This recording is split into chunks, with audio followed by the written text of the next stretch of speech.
You don't have to log in there. You'll just have to refresh 50 times.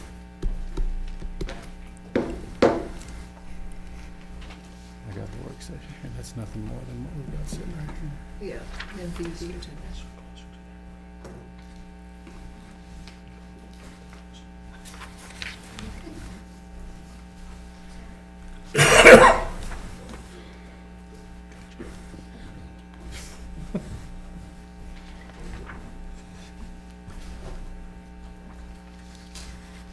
Not online, no. That's the gym public site. Not locked in. Oh. Well, you'll have to at some point. Or you may yourself. Yeah.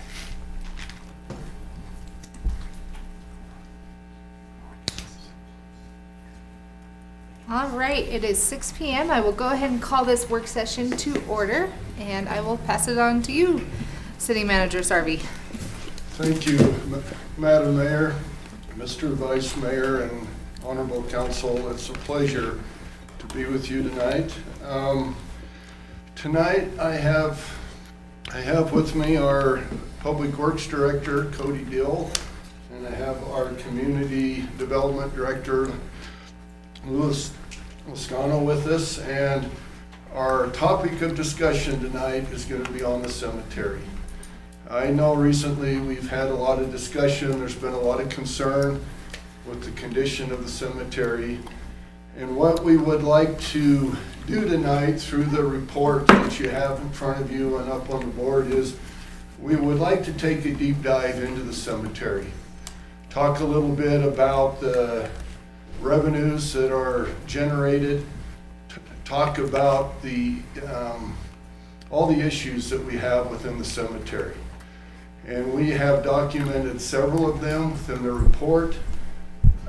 We'd also like to talk about our strategy for maintaining and caring for the cemetery. And we just kind of want to wrap that up so that council and the community will be able to better understand the issues that we have facing us, and as well the conditions and what we feel that we can do at the cemetery, different things, goals that we can set to improve the condition of the cemetery. So within the report that you have up in front of you, if you go on page 2 of the report, you'll see a map of the cemetery. The cemetery currently holds about 40 acres. Within the cemetery, we believe about 25 to 30 acres are actually with the grave sites, and the rest of it's the hill and the south hill and a few parts. So we started off with a map just for information purposes to kind of see the outline of the cemetery. On the bottom of page 3, the cemetery has 3 different sources of revenue that we receive from the cemetery.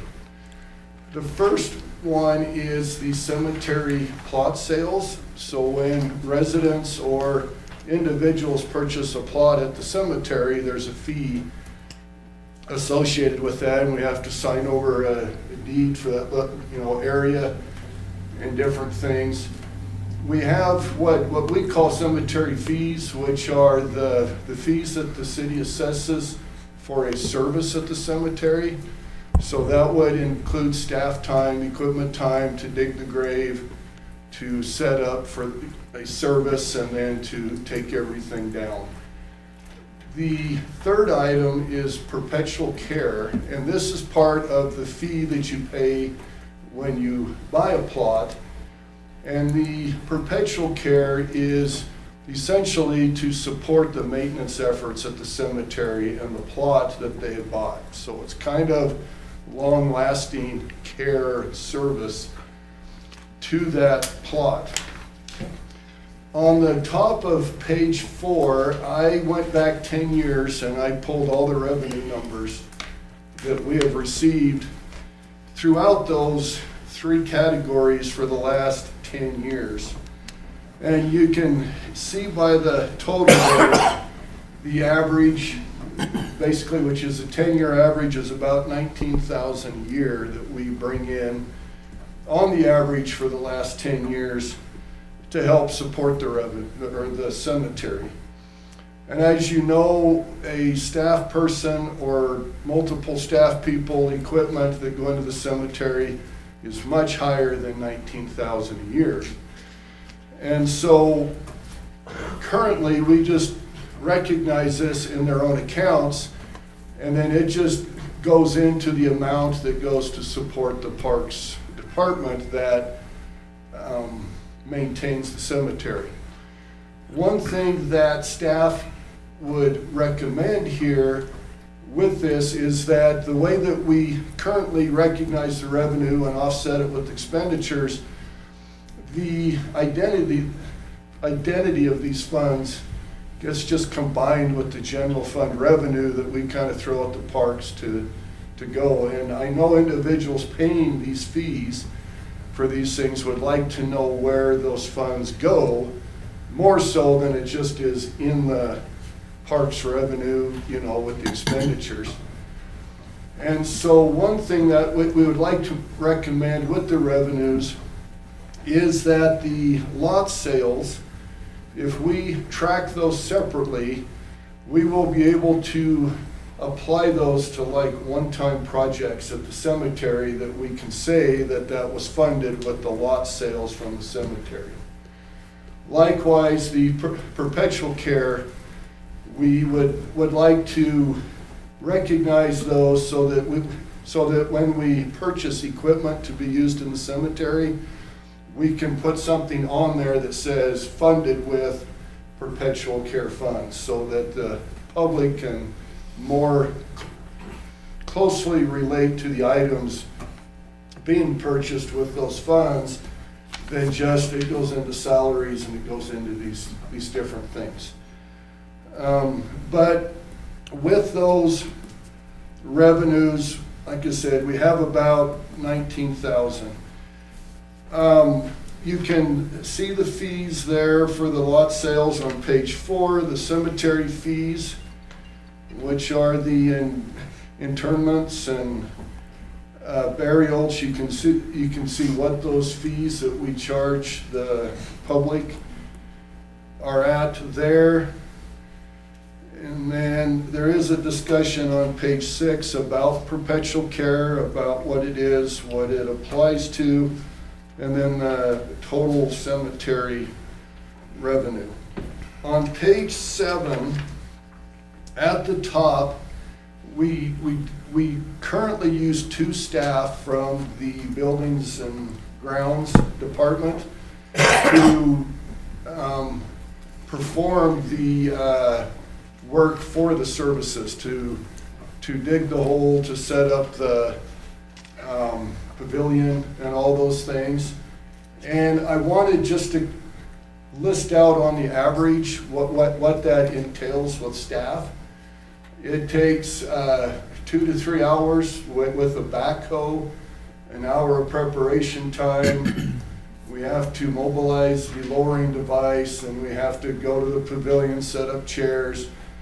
And so with all of that, when we add up the cost that the city has for a normal burial, it comes to about $981 that the city spends.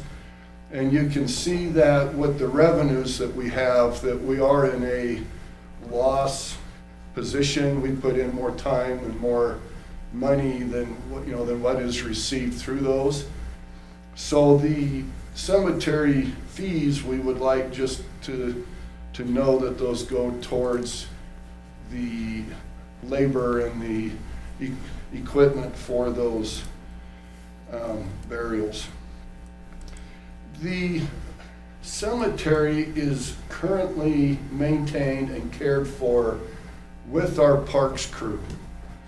And so our parks crew right now consists of 4 full-time positions. We have a park superintendent, an assistant superintendent, and we have 2 technicians within the parks crew. The cemetery is only a part of what these staff are responsible to maintain and to upkeep. If you look on page 8, you can see all the different parks that fall under their care and the acreage of those. And so the parks alone comprise 63.7 acres. And then we add into that the cemetery, which is roughly 40 acres. So the amount of acreage that our 4 full-time staff care for is about 103 acres. And then with the 4 full-time staff during the summer months, we do have some temporary staff that we hire in the summertime. Normally, we run with 4 to 5 part-time. Up till now, we've only been able to hire 1 in there. So we have a total of 5 staff caring for 100 acres, which we maintain that weekly.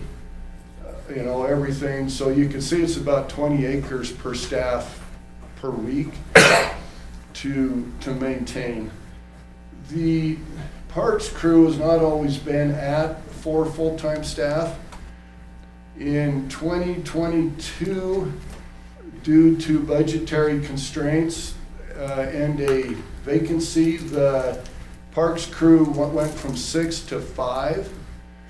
And then in 2023, we froze one of those positions due to budgetary cuts, which brings the total of staff to 4. But those 4 staff have to mow and trim and do all the maintenance on all of the parks that we have listed there. The current strategy with the cemetery is that our staff maintain the various parks during the day, and once their assignments are through, they all converge within the cemetery. And so their last few hours are usually mowing, trimming at the cemetery. So with 4 staff, if they do not make it through all of the other parks, that they don't make it to the cemetery to perform the maintenance. So we feel that a lot of what is happening at the cemetery is just due to insufficient staffing. And that goes back to the budgetary constraints, freezing positions, lowering the number of staff.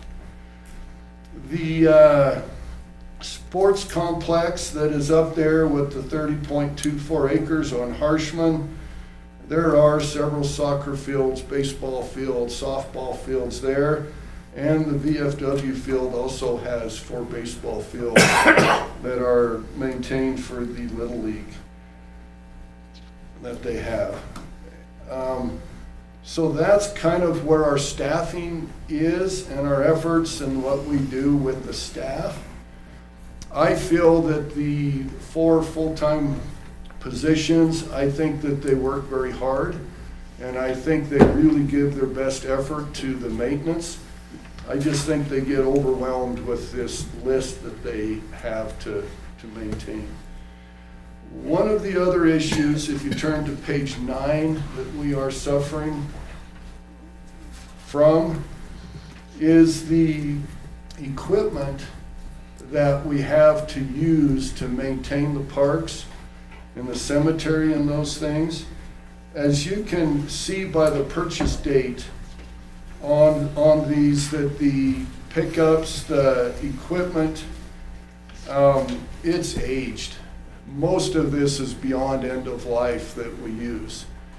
So our repairs and maintenance costs are very high on this. We get out and, they use a mower, and then over time, the mower breaks down and they have to have maintenance on it, and it just takes time and effort to keep the equipment going.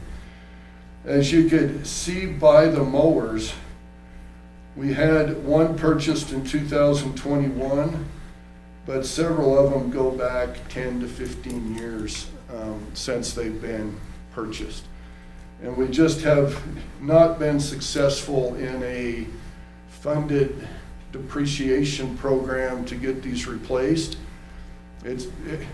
Every year, those funds that would go there would have to go to support other operations throughout the city.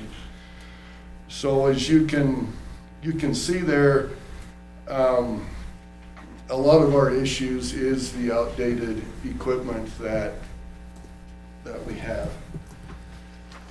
Going to the cemetery itself, on page 10, we have outlined for you in this report the different areas throughout the cemetery that we see as staff that need improvement.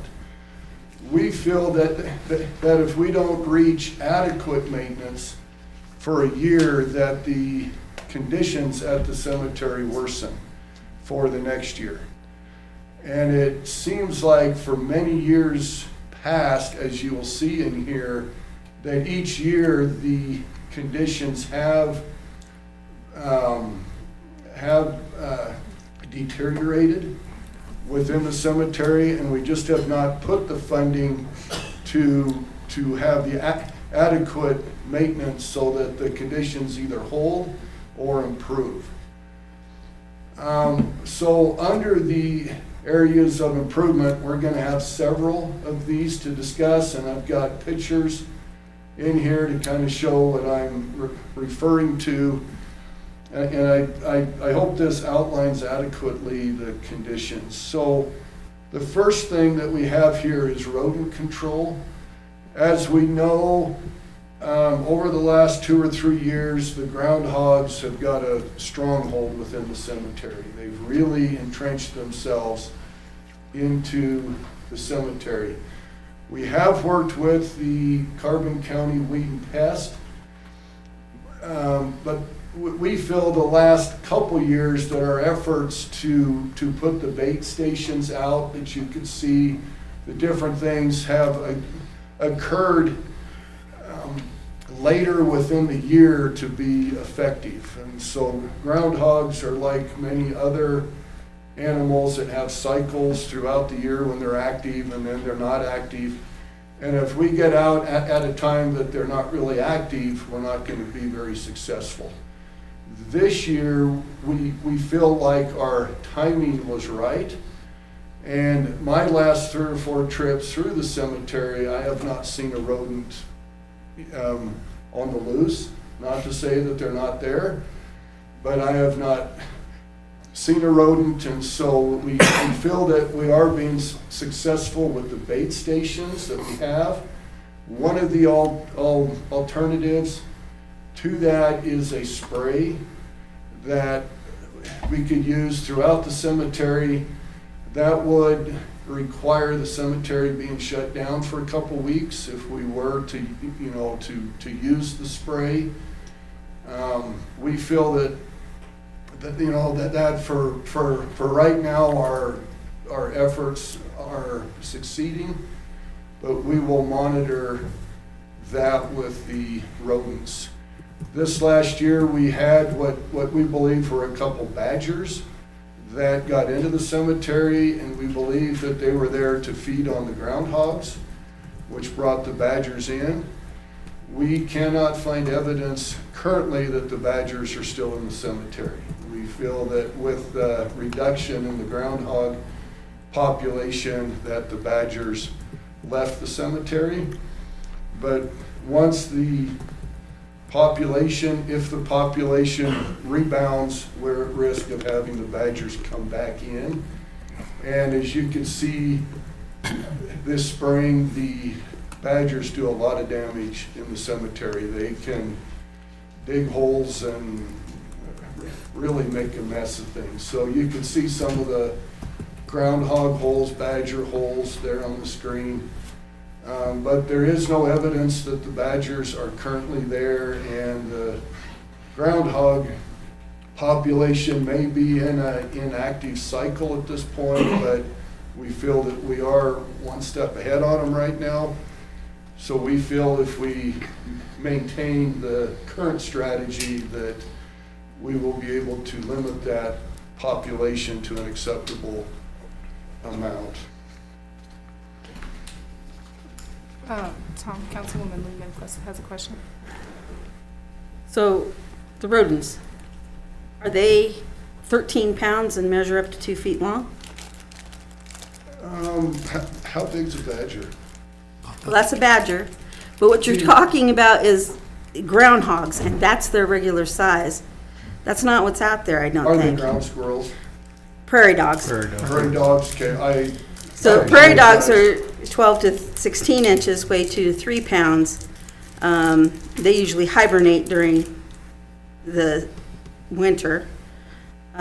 Sometimes they're active, but That's my error, I'm sorry. no problem. Just as long as they're called the right thing, especially if when you call pest control, they know they're dealing with Yeah, prairie I think dogs. they know.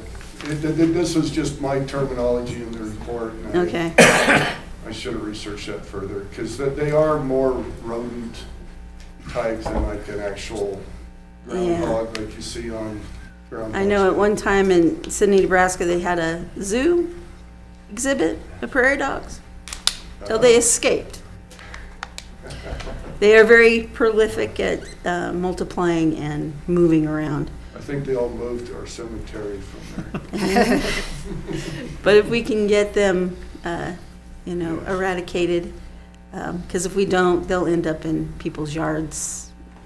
Correct. Plumbing Streets problems, and- street problems. Yeah. It just increases. No, we fully agree with that. And it's such an immense space in the cemetery, it's hard to keep everything out and under control. We just feel that it takes routine maintenance and watching, and that's what we recommend going forward. On page 11, we noted through a walk through the cemetery that there are many leaning headstones in the cemetery. Now, there are multiple reasons that we have leaning headstones. One is if there's a winter burial, at times we don't get the ground compacted well enough, and then it settles when it thaws. There's just several reasons for the leaning headstones. We took a head count of the headstones staff, and they were able to count 5,902 was the staff count of the headstones, and there are roughly 1,750 of them that need some maintenance to them, which would require bringing in topsoil, lifting of the topsoil, compacting it, setting it back level or straightening, or just some kind of maintenance. So with roughly a third of them leaning in different things, that really takes away from the sanctity of the cemetery.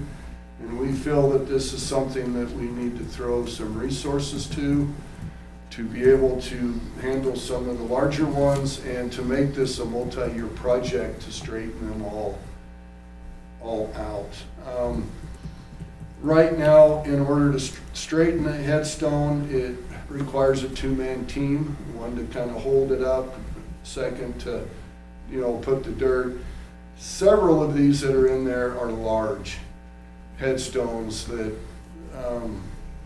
I don't know how many pounds we would say on some of those, but we feel that some of these will have to have a contractor come in. It's just bigger, heavier than what we can handle in there. And so we would recommend some resources being put aside for a contractor to come in. And you can see by the pictures up there, the one just above that, you can see that headstone is essentially sunk into the ground. Yeah. And then on the lower one is in the military section, if you will. And if you look down the line, you can see that they're not in alignment. And that just really takes away from the cemetery. And then other places in there where the headstones are in a line, you can see that they're still not in alignment. And we feel that to be proper, that we should work on that to make those more in line with each other, more square. On the bottom of page 13, we talk about the turf issues, and I know many on council have brought this up. A significant portion of the cemetery is either weeds or turf without grass, just the dirt. And the worst place that we could find is right in the center of the cemetery. It's right in the middle of it. When you get to the east and the west sides, the turf improves and you have pretty good grass in some of those places, but the more centralized that you get in the cemetery, the worse that it gets. Turf is a hard thing. If we don't have really good topsoil, you could plant all the grass you want in that type of soil, and we're not going to be successful growing grass in those areas. So a couple things that staff has talked about. One is a compost topsoil program at the landfill to be able to experiment a little bit to see if we can make some good topsoil soil to be placed in there and seeded with that. And there are areas in there where we can reseed, but we think a lot of this, we would be looking at bringing in some quality topsoil and planting. And that makes it hard because the more topsoil that you put in with the grades, the topsoil kind of overtakes the size of the headstone in places.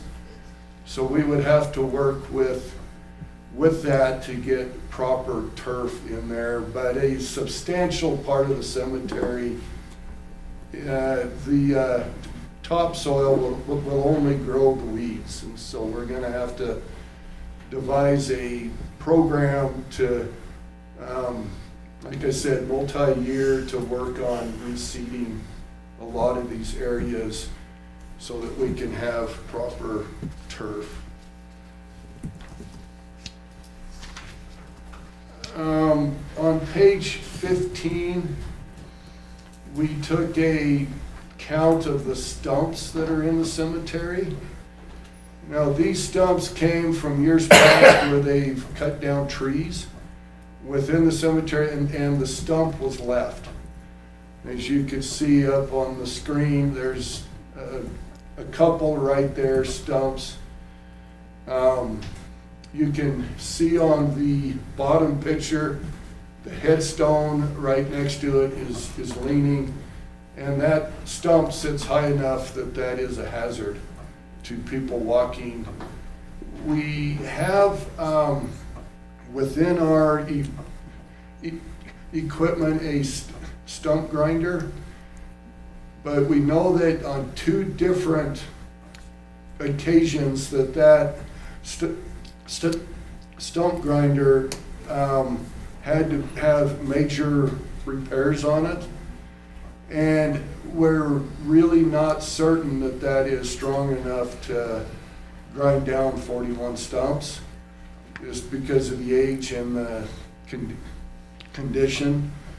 And so we will look at the cost to purchase a stump grinder, and that could be used at the cemetery as well as throughout the other places in town where we have trees with the stumps. But there are currently 41 stumps.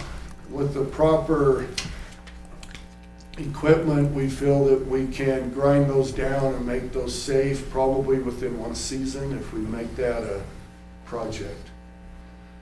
I want to take a time right now real quick to ask Lou and Cody if there's anything to add to where we're at, and if council has any questions on where we're at. Is there anything you'd like to add? Just answer questions if we have. You have anything, Lou, to add? Any questions so far? Councilmember Sanger? How many trees are in the cemetery? We know there's 41 stumps, so we're missing 41 trees. I'm not sure right offhand. That is something that we neglected to get done, but we can get to council as soon as possible. I think the city's been working towards a tree inventory in general for the whole city, and we're gonna be looking at trying to continue that process, looking forward, and the cemetery will be part of that process. Bob Grauberger, ex-mayor Bob, he asked if there's a way for average citizens to buy and donate a tree to the cemetery. Do we have a program where we can do that? We don't currently, but we actually were talking about that today. That is actually in this report about tree replacement. We definitely are looking at doing a program to start replacing these trees. And in this report later on, we're looking at trying to do about 10 to 20 a year for the city. If people want to donate to help the cost, I think that'd be a great thing. We just have to look at a specific kind of trees. So we'll get a list of trees that we can actually plant in the cemetery, that conditions and how they grow, the canopies, all that kind of stuff, to look at that for the best trees that we could put in there and give people a list on ones they can pick out. I have a list. So essentially what you're telling us is we lack money, we lack staff, and we lack equipment. Yes. Okay. And then in the county part of it, what does the county do to take care of its, those are their people? Who are there? Who's there? Jail. Yeah. Do you have? The county section is for I would say the less fortunate people that can't afford to pay for a full burial. And we have a section that's marked on 13th Street between 13th and Murray Street, which we're almost outgrown with that area with the county. One thing that we've noticed when we were there doing the county digs is that ground there is so unstable that once you have your hole, it starts sloughing off and caving in on you. The way it's always been when we were taking care of the cemetery is we collect the fee, we dig the hole, and it just, $95, I think is what the, 75 for the cost of the burial. So, but who's paying the 75? Is it the county that's paying it? I'm trying to figure out who, when you say it's the county's plot, who in the county is? We get a check from the funeral home. We invoice the county. Okay, so they are paying for that. When we talk about perpetual care, how many, this is an interesting one because we're going to get into how they can read what's in the ground. How many unknown grave sites do we have currently? Because when you talk perpetual care, who's paying for that perpetual care? On the unknown, can you speak? There's kind of, I'm not loud enough? I'm gambling here, guys. On the unknown, per the cemetery records, it's unknown owner. It's not necessarily unknown person in that grave. That's why we're asking for, later on you'll find out, we're asking for a penetrator where we can find out what's in the ground. We probably have 1,000. That's probably high, probably exaggerating, 700, that you can go and there's a whole section of just unknown. And it's horrible when it's a beautiful part of the cemetery and we wish we could sell plots. I was out there for 2 days selling plots, and that is the most beautiful part of it, but it's all unknown. So when you say unknown, we don't know if there's someone buried there? Is that Exactly. the point? We don't know if Records- there's someone there? Through the movement of it, the records being at the Catholic Church to the Jeffrey Center, wherever they were, there's like one deed but completely missing through the decades of the cemetery record holding. In Cassell, when we got it running in 2012, whatever, we put all that stuff in there. There are no records on, I mean, I can show you just the amounts of the unknown. And then when you go into Casella, it's unknown owner, not necessarily unknown person named. So when we go dig, my guys have hit coffins, we've hit body bags, and, Okay, that's, so yeah, so when you that's- start talking about when we want to do ground penetrating radar, Yes. you're doing that to find out if someone's actually there, absolutely. but there's no headstone, There's we no don't know. yeah, there's no headstone, there's no record, it doesn't even look like there's ever been a dig, because you can get out there sometimes and you can There's kind of always tell a- if there's been yeah. a dig. Mhm. But we have, unfortunately, we've ran into bodies, it's very, very sad. And that's something sometimes you don't forget mentally, but that's why that penetrator, I know it costs a lot, but it'd be well worth it as we go in the future. But as far as unknown, there's a lot. Okay, so the question was, Who's maintaining those? no, we need to know if there is or is not someone in that space. We need to know, we But don't. we don't have to buy equipment to do that. You can hire a company to come out and do that. Yeah, and if you hire the company, we would love to have it to where we could get it all done instead of by the hour, but it'd be by the job or something, because that would be a Right. lot. That would So make think much more about sense, that, because then yeah. you'd be done. Absolutely. And you'd go, yes, there is someone right there. No, Yes. there's no headstone. And we could mark it, which we're gonna talk about later on, marking the county section. We could actually, at Okay. that point, mark it, mark that grave with unknown, I don't know, something. Well, as long as, you can GPS it and go, this is here. We know there's something in this space. So don't put anything here. Yes. But there's nothing next door. Yes, And you're GPSing that space, and you know there's nothing there. So you Right. know that's a saleable and plot. that would be a beautiful thing for the citizens of this community, to be able to be buried closer to family or just in a Right. better spot, so. Okay. Councilmember Patterson? Do we keep records on who purchases what lots? Yes.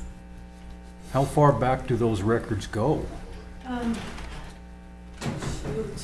'Cause I know people buy plots when they're young and they don't I use them think for I have 50 years, records so. clear back to 1800s, So handwritten. we know every purchased lot that's in that cemetery. We do, but like I said earlier, there have been records that were in a fire or a flood back when the records used to be at the Catholic Church. So we have lost some deeds, like maybe a deed book, which you're talking a deed holds anywhere from 100 to a couple hundred names. Graves were moved from one cemetery to the other, because from what I understand, it used to be at the Jeffrey Center years and years ago.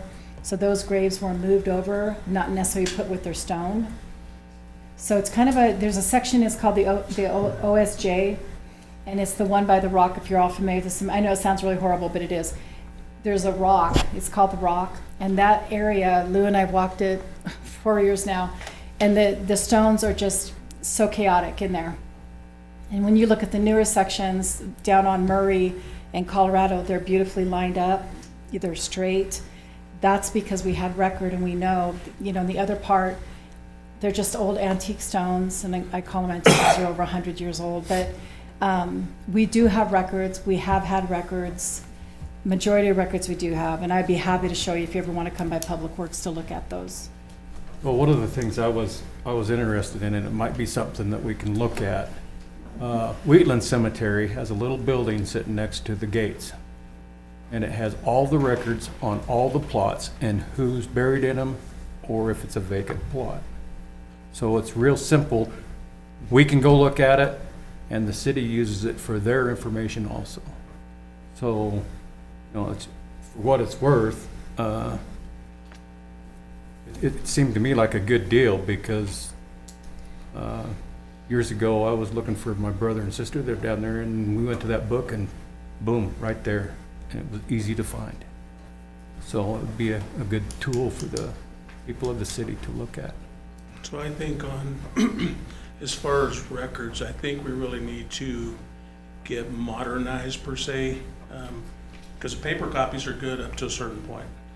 If we could have them all digitized, and we have talked about having a setup under the pavilion, where you could punch in a name and it would bring it up for you.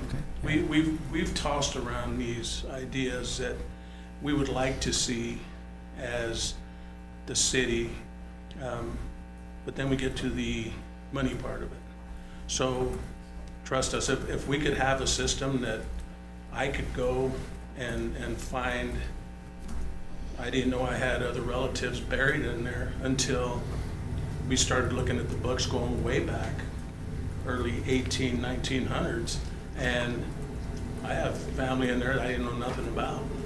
And it would make everybody's life easier to, excuse me, to have that where you could just punch a name in. Then we get to the situation where we have to have that penetrating device to see, you know, what's there. Several times, like I said, that's just an image you just can't get rid of. When you know you probe that to see if there's a coffin in there, and you don't hit nothing. But then as you're digging, then we have a spotter there all the time, just for that purpose. And it would make the cemetery crew's life a lot easier.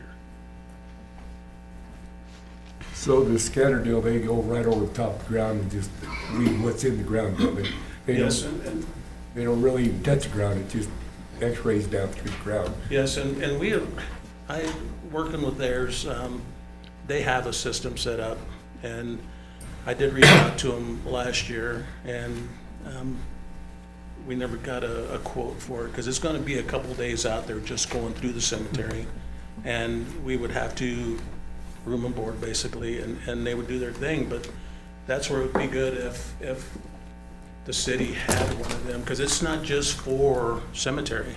If the streets crew's looking for a pipe, all that can play into that part of it. So it's just not a one-use machine, it could be multi-purpose. Councilwoman Lewin. So last year we voted for Wyoming Community Gas Funds for the curtains. Why weren't they ordered last year? I've got that coming up. Okay. But Here we go. I can speak to that. We just currently got the funds in July, and this week we ordered the curtains as soon as we got them, the funding from Wyoming Community. Oh, the Gas. funding took that Yes. long to get? Yes, Okay.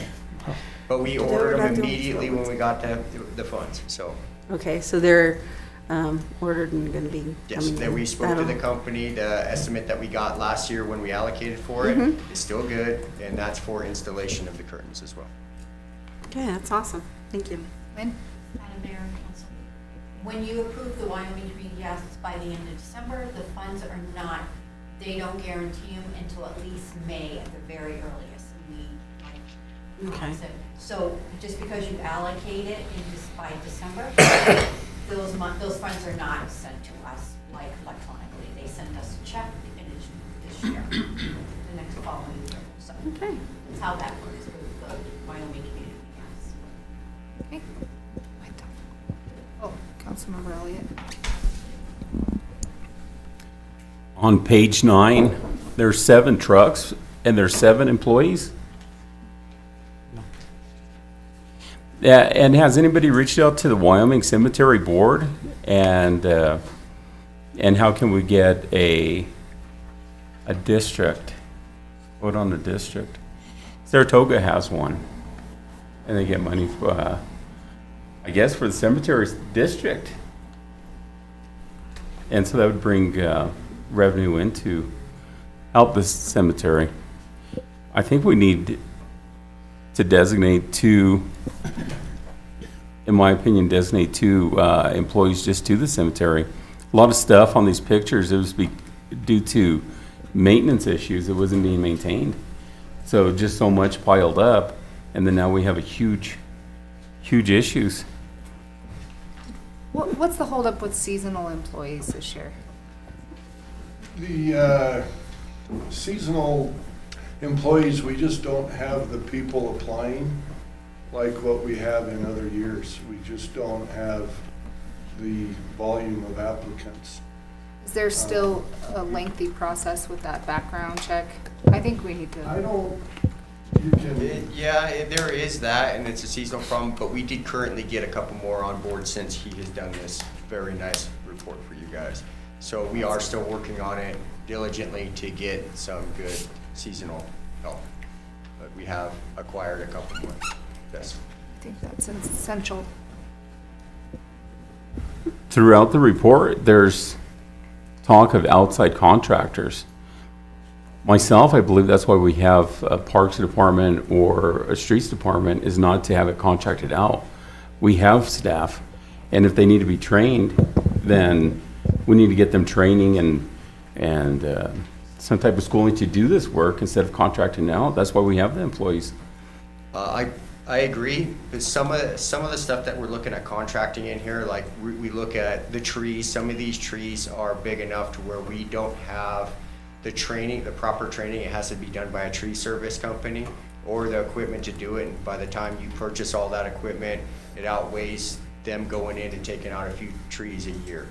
The headstones, that's specialty equipment if we needed a big piece of equipment to move that.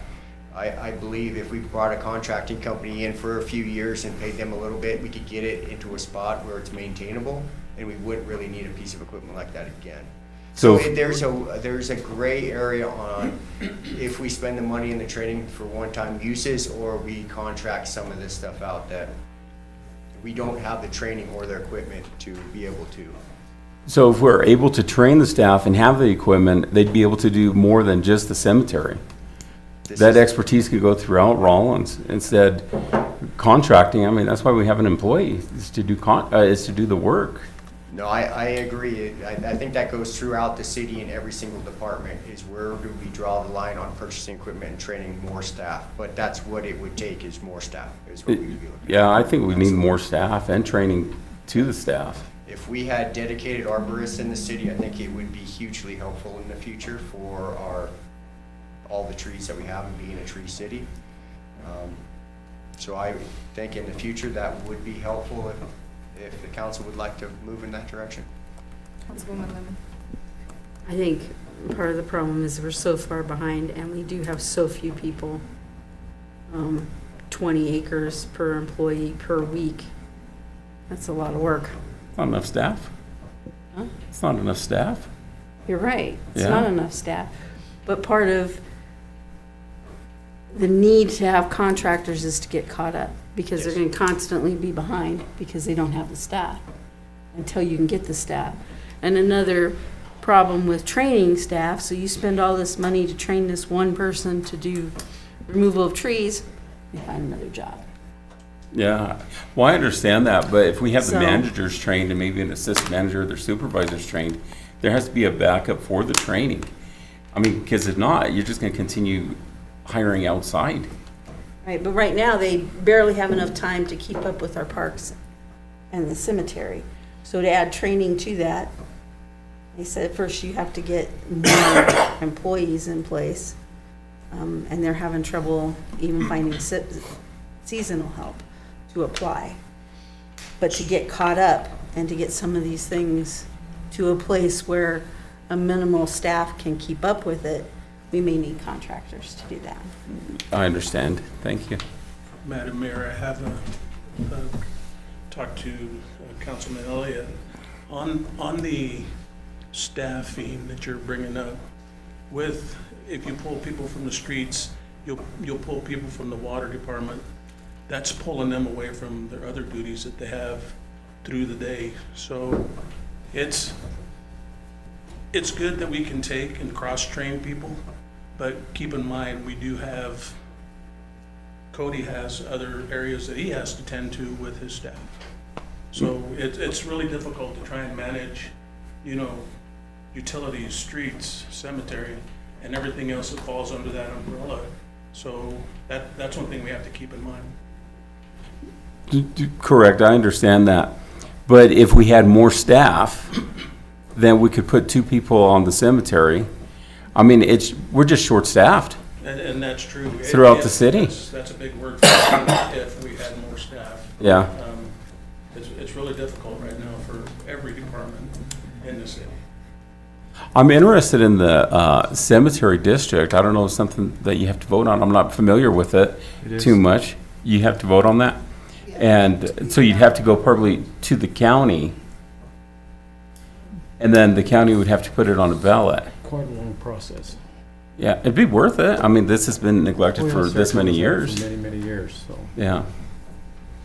Thank you. But you have to vote on the people on that board too. Yeah, Just the same way we're sitting here. yeah. All right. Go ahead, Tom. Okay, I just got confirmation that the official name for the rodents are ground squirrels. So Okay. So it's a combo. I apologize for the groundhog, that is fully on me. I misspoke in the report. Councilmember Singer. They're actually Richardson ground squirrels. That's what they're called. Okay.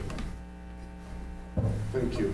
So I misspoke, but that, we just got confirmation that's what we need to refer to them Okay. as, so I Rodent apologize.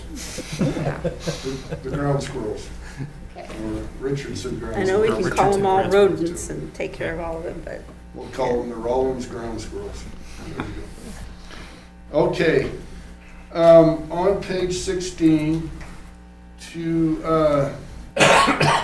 we would like to bring up here the possibility of replacing trees or planting trees within the cemetery. We have 41 stumps where the trees have been removed, and we feel that there are many places throughout the cemetery that would benefit visually and in every other way if we could plant some more trees in there.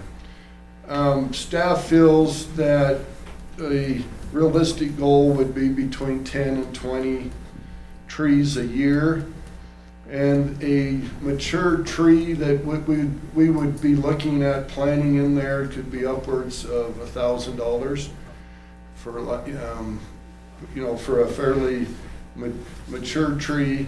So over time, this would be again a multi-year plan that we would have to lay out and strategically find places. I have pictured there the South Hill there where it goes off down to Key Park and the dog park. We thought trees along there would be good. We also think the east side of 11th, 12th, and 13th Streets would be a good place, but we feel that we need to plant some trees and replace some of the trees. On the bottom of page 16, we discuss the tree maintenance, the dead branches, and the dead trees in the cemetery. I have 3 pictures of different trees that are in the cemetery that are clearly dead. We budget every year in the Parks Department $16,400 for tree maintenance. One of the trees pictured there could be upwards of a couple $1,000s to remove. If you take that by 16,400 throughout the trees through town, we're really not going to make an impact that people are going to see with that. So it's going to take a more substantial investment to catch up on those. And we also have several trees throughout town that really need care that are on city property. That's one of the larger areas that I hear people commenting on, are the trees throughout town. But I can say what we have budgeted right now really is not going to make a major impact on that. On page 18, we discuss what we call low areas. You can see in the picture below there, kind of on the slightly right, you could see a grave site where it's sunken in. We have several of those throughout the cemetery. Some of those are on slopes and different things, and that's just very dangerous for people to trip and different things. So we feel that we need an effort to bring in topsoil, and if we have to compact in some of those areas, but to try to correct those areas. Tom, can I? Sure. I interrupted the city council meeting, sorry.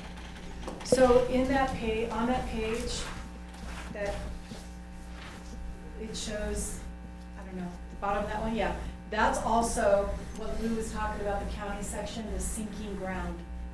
So this grass in the bottom of the pink flower is, that is like, you start digging and it's like just sand falling. So just take, that's the county section right there that we're gonna be working on with nameplates. Have we ever hit water there? Just out of curiosity, have we ever hit water in there? Could be a spring under there. No, we've taken out lumber, we've taken out chunks of concrete. So not knowing that part of the cemetery, it seems like there was a structure there at one time. So I think that's what we're running into on that side. Okay. Okay, on the top of page 19, I just have a brief discussion about the watering system at the cemetery. It's very brief. We received a few years ago a proposal for a water system that I reviewed and went through.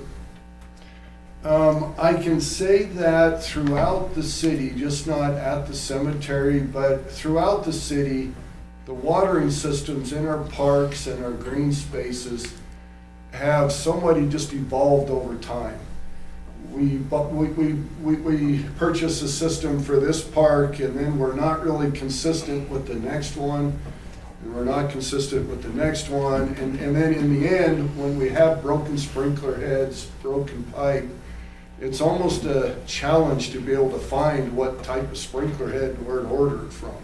So a lot of our systems are pieced together throughout town. This really fits the description of the cemetery. So the cemetery water system is a manual system. We turn the water on and off at a valve. And the coverage of the sprinklers and all those things haven't really been tested. There's not a lot of strategy as to where they are to make sure it has proper coverage.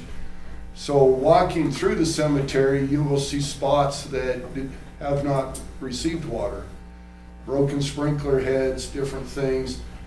And it is kind of a hodgepodge of parts and pipe and different things that we have. In reading the proposals that we received, it's very clear, and like I said, that is from a vendor, but I think the proof is there that we really need to look at a modernized system within the cemetery for water. Where it is a manual system, it takes staff time to be there to turn the water on and off, where it's automatic in other areas. So this is one area that we really need to take seriously, because if we are to make improvements to turf and all these different things, it heavily relies on a water system to get the water there to support the different things. And our system that we currently have in place is very ineffective, and it just takes a lot of time. Our parks superintendent, assistant superintendent spend a lot of time fixing sprinkler heads and ordering things, just trying to keep those systems. Having a consistent parts, consistent systems throughout the city would be a huge benefit. And when you get out into our green spaces, especially on the west side and a few others that we have found, such as the old hospital section at Washington Park, our sprinkler systems are just beyond repair in those areas, and as you can see, the turf dies from the lack of water. So that is one area that we really need to take seriously. On the bottom of page 19, I have a discussion about the pavement within the cemetery. I would say overall it's adequate. There are places that we need to repair. I think to have a very good cemetery, we really need to make those roads straight and covered very well for people traveling on that. On the bottom of page 20 is the pavilion, and we talked about the curtains. a little bit. I know when I first came to Rawlins, I was trying to find a family friend that was in the cemetery. And with the current system that we have laid out, it was trying to find one name in about 8,000. That is literally looking for a needle in a haystack. And I think my family spent an hour trying to find this individual within the cemetery, because there are literally 8,000 names up there, and he was one somewhere in there. So a more modernized system in that would be helpful for people coming to find loved ones, people that are buried. I do know, visiting some family cemeteries, that a lot of it are apps now on phones, to where you can go right in and find the exact area. But anyway, just to be aware that there could be some substantial improvements made throughout that. I also feel that signage of the different sections in the cemetery could be improved. Sometimes it's hard to know what section you're in and where you're headed for things. I know for our family friend, it was really difficult, and I gave up and left, and as we drove, he was right there. So we did find it, but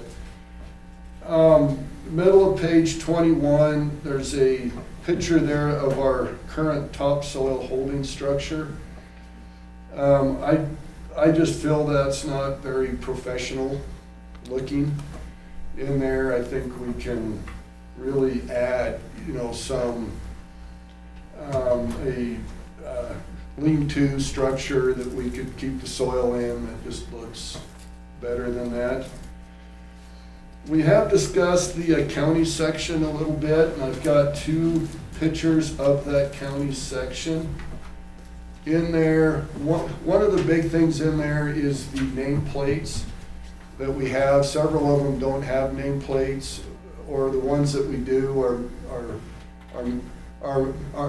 are made out of materials like wood that, over time disintegrate. We feel this is a area that we could possibly get some volunteer organizations through town to come up with some consistent head plates that we can put there that look good. This is a section where there's unmarked graves as well, and so we say that section is full, but a lot of that we just feel like we don't want to disturb because we're sure that there's burials there, but we feel like we could really improve that. You can see there on the bottom of page 22, the underground locating machine. Kind of see how that works, how it can find the graves, and we can be able to mark those existing graves. There is a small discussion on page 24 about the fencing around the cemetery. Mostly the fences are in good shape throughout, but there's just some places with age and time where the bars just aren't consistent, but the animals and different things, they just kind of bent some of those. We think that we can straighten some of those things up. So page 25 is the conclusion of the report. It summarizes the different areas that we've identified through here. Staff wanted to come up with goals for the next few years, things that we could accomplish through here. We will continue to work on that. The big thing for us for council is our current maintenance approach of the cemetery is very inadequate. Our effort there is a result of what we invest and how that we, what we put into the cemetery. Our budget, overall operating budget through the general fund is very tight.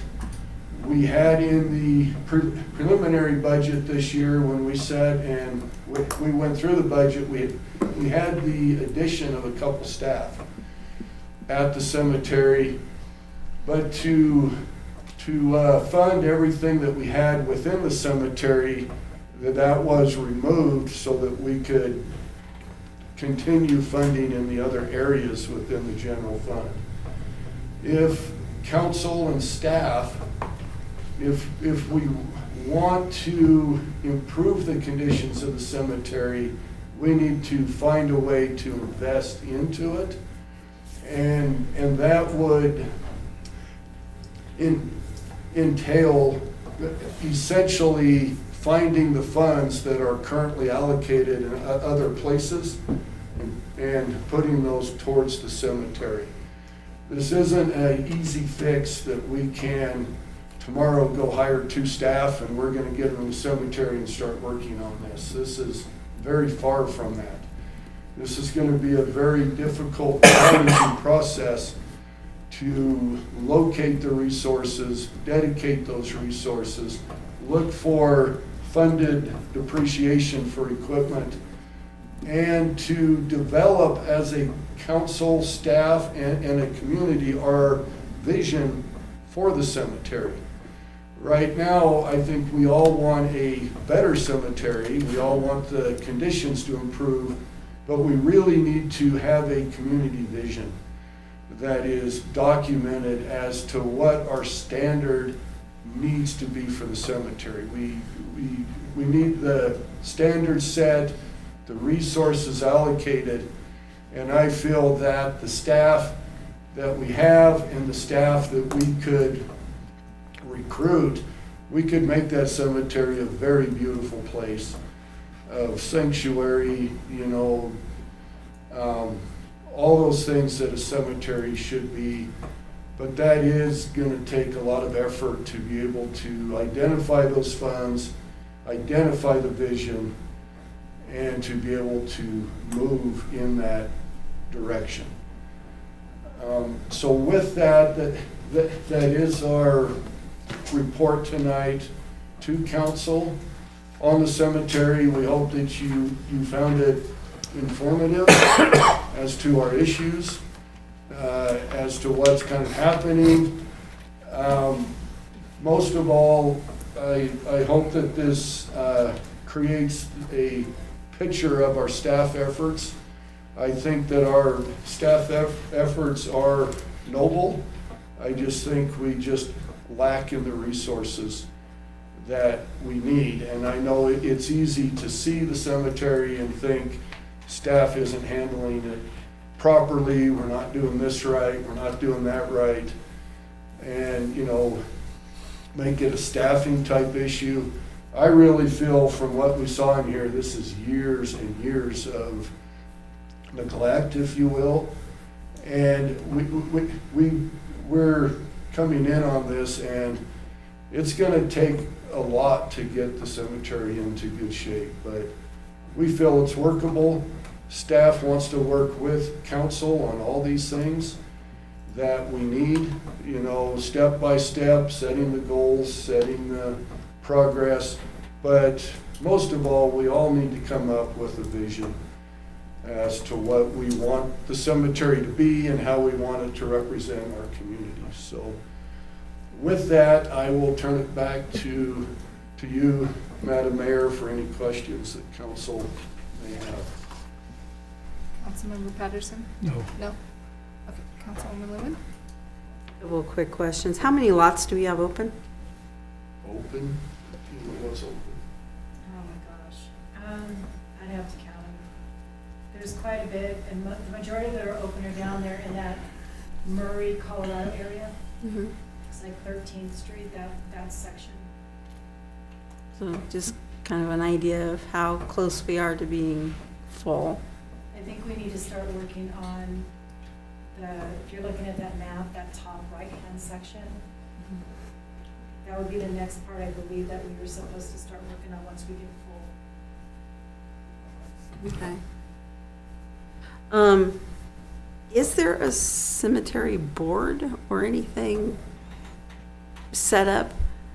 That might be something else to consider, having a group of people from the town to discuss ideas and priorities and other volunteer things that they could do to help.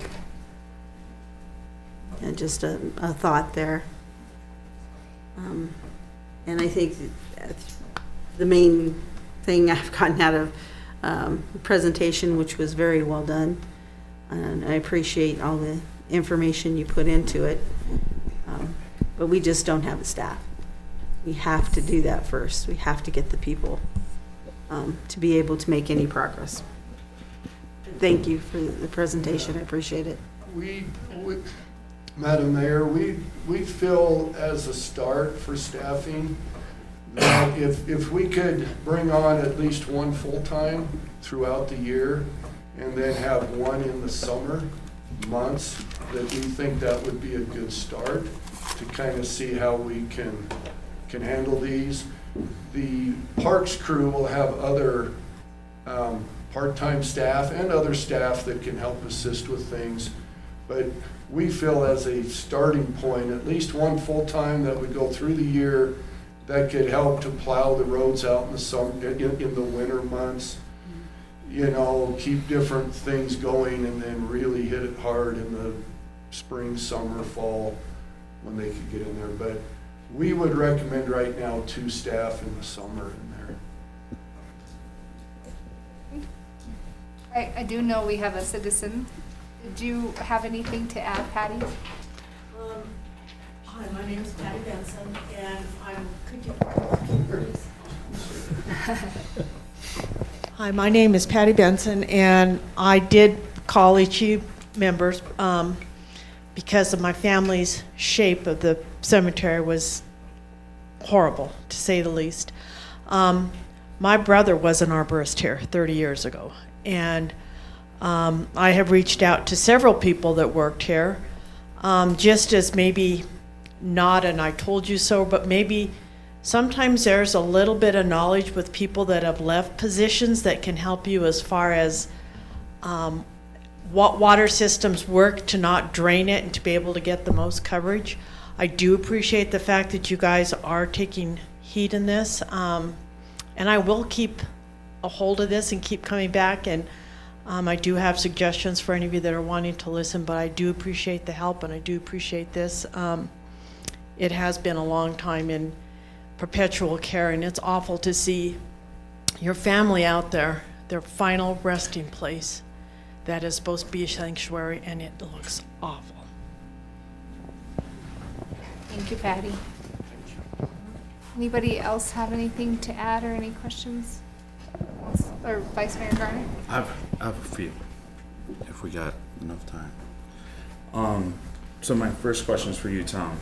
Have you put anything together to show us like where we can cut to put funds to this, or are there any plans in place or in motion yet to mitigate any of this? Madam Mayor and Councilman Gardner, are you looking cemetery-wide, or are you looking basically general fund in finding resources for Yeah, that? anywhere. Where are we going to get the resources? Because it's not. I mean, from what we're hearing, is it's a resource issue and staffing.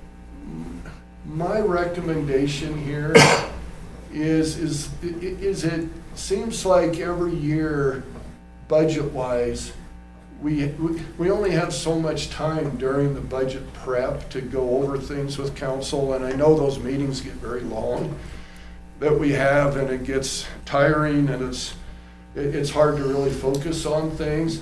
I would suggest that this fall coming up, that we have some work sessions and that we begin the budget prep much earlier this year.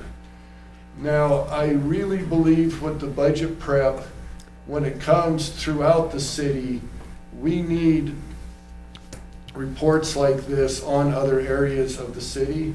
And we really, I think a lot of the operations, things over time have evolved in how the city approaches things. I think in a lot of areas, it's time for a modern approach to how we handle different things. There are technology improvements out there that I talked with Councilman Sanger the other day. There's automation even with mowing now and with different things. I really think we need to start early in the fall, and we really need to take a deep dive into what we do operationally. Now, I prepare the budget, bring it to council with the suggestions, and the last few years we need to balance that budget, and a lot of those things end up getting out of the budget to balance it. But we need to take a really hard look at it. We've got frozen positions right now, 2 in the police department, of parks, human resources director frozen. We also do not have a streets program right now because we just don't have the money to throw at streets within, there's just a lot of things. I think we really need to do a deep dive through council. I'm willing to start the budget at any time for next year to do exactly what you suggest. We can start next week. I think it was roughly 2021, somewhere in there, City Manager Metcalf had started a preventive maintenance program. It was one thing, I don't know if it kicked off through everything, but it was one of the big talking points that we were going to try. It was started from the water system. So that the preventive maintenance program was to get an idea from every department, what do we got to do to help prevent this from happening? And it sounds like, everything that we're seeing on here, the planting trees, topsoil, the stumps, the rodents, headstones leaning, pavement replacement, fencing, irrigation, that's all preventative maintenance. And how are we doing with that towards all this? Because in here, the recommendations are to work on all of these. And I would just think that this is already, this isn't new. So how is this going? Is this in place yet? Well, I don't, Madam Mayor, Vice Mayor Garner, we don't have a lot of that in place. And I don't think it's the lack of the planning. I don't think it's a lack of identification. What it has clearly been is a lack of resources. I just feel that's where we've fallen off, because a lot of those maintenance items are in place. We have been able to improve things over time. We're just limited on the amount that we can improve. I just think we find the resources, and I believe that plan that was in place will move forward with the additional items over the years that we need to add to it. Thanks. All right, any further questions from the council or anybody in the audience? Okay, if it's okay with you, I will adjourn this workshop at 7:17 and meet back here at 7:30 for our regular meeting.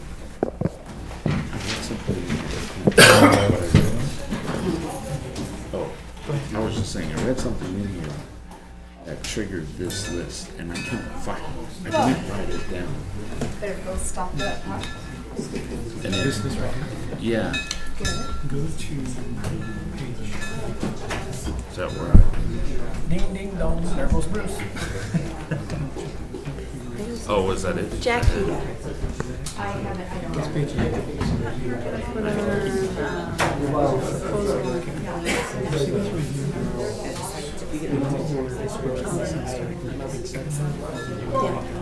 Yeah. Gallon per square. It was on there. That's insane. That's a lot. I just was looking at I started when that would be in. Well, is that because of the lack of the? You need more people. Because like what we always It's like the airport, and all these other. they don't. I don't know what it takes to start a board, a certain number of people. It'd be saturated I out. don't know, maybe I'll ask Cody how that was started. Tom. Unless it's going straight to the street in most places. Well, we can always do it.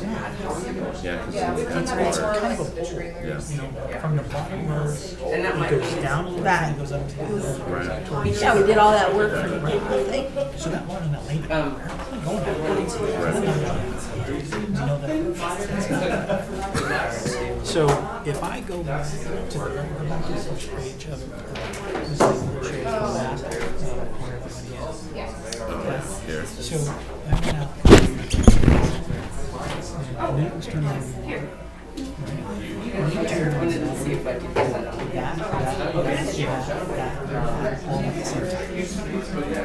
Right. That's the one that came on. And it was fishing. Right.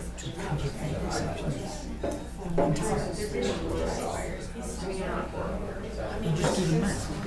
2 of those is equal to 1 of those. 2 of those is equal to 1 of those. So wouldn't that also be something? Yeah. Yeah. So what we're looking at here is, yes, the piping in the wall. That's why they added a 6-inch line to the bottom of this thing. Because they couldn't get enough water coming down to the reservoir. So they had to work from the wall to get sufficient. Is there sufficient water? Yes. The problem is you pay the water out. Yeah. This is really simple. A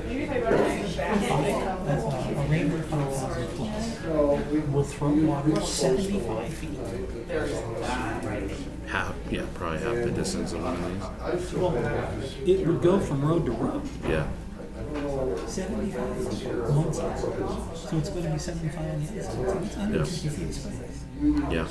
That one sprinkler flows out 8 gallons of water. Now, if you just went through and said, okay, we're just going to put this sprinkler head. Okay. We know that this area right here has no problem shutting. Right. Not at all, because that's what's over there. But because we all purchase all the same kind of sprinkler heads that throw this distance, and then you buy another set of sprinkler heads that throw this distance. Yeah. You don't have to. You just go, in this area, I only need to get from here to there, so that's a 3,500. Right. As opposed to, I need to get from here, wait, okay, that's a 5,000. Now you need It's not uniform. Yeah. okay, so now you need a 6504. Okay, that thing is from 95. You can get these things to work when you want them to work. It's a matter of saying, when I was talking to them about robotics, they've been doing this for about 10 years in Europe now, and it actually comes from agriculture, where they're seeding and growing fruits and vegetables in large areas. Right. The combine doesn't have a dry No. He has a GPS system. He maps the inside of where he's got to go, and then he comes back to the start point and says, go, boom, and it just does the shit. Okay? They need others to do that. Yeah. Yeah. The problem And with map the whole thing. Right, the problem with the simulator is that it's a subtype. This is Everett Mann, and we're giving him the Community Builder Award. He served 12 years on the Rawlins City Council and served 8 as our mayor. Your favorite thing besides gaveling as a mayor, Everett? My favorite thing gabbling as the mayor was, You don't hear it. Because it's not. Right? There are these things you can look at. Yeah.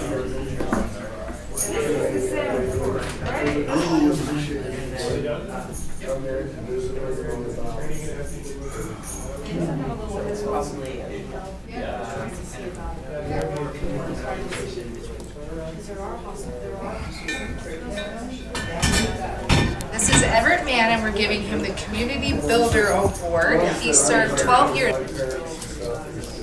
Hey, sorry to interrupt. I think it's just one of those moments of like, I don't know what's So happening. then it got me to thinking about, well, the parks in general. So the most difficult thing we have is stuff. But if you go, you know what, we're not cutting the main spaces with someone on, how would we know? We cut everything. It has a ground, it just stays on site. And it makes it, yeah. Yeah. You know,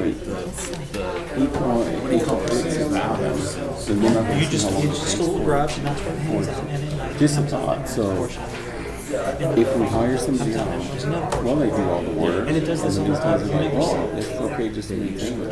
They don't see how much, how hard it is to bring That it is, back up to that. what it, okay, now. We need to have at I least did 2 this people in that this cemetery. while ago about the average. Was there, so many years ago, I believe there was a cemetery caretaker that lived The there. average employee is 60. I think that's in the history. Oh, is it in here? Now that's FMLA, that's benefits, all that other stuff. In the Things you document, don't pay we to talked mow. about the history. I think it mentioned There those. is no FMLA. Yeah. They don't argue with you. There's Things something, changed and they moved They're gonna them. show up on time because They're frozen some positions, got rid of And they're gonna mow when you positions, tell save them. money elsewhere, and that shows up. And it frees the other staff up to do. Right, but it also frees those dollars up that you normally pay for But, benefits. you know, once For the next 20 once it's brought to their attention, now they're starting to You're not work on paying it. benefits, It's so looking you a can lot take better. that money. Yes, I guess ground squirrels. Yeah. We used to call them go hog, go. I haven't even walked in. Go. I don't think I've logged in either. Gophers.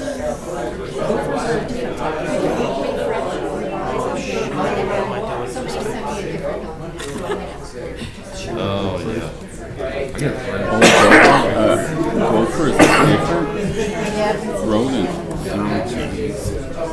Yeah, I guess rodents covers it all. Yeah. It's a rodent.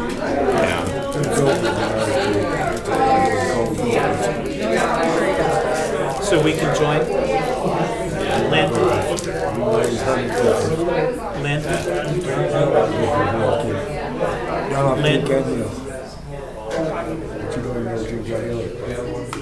I'm assuming you can entertain.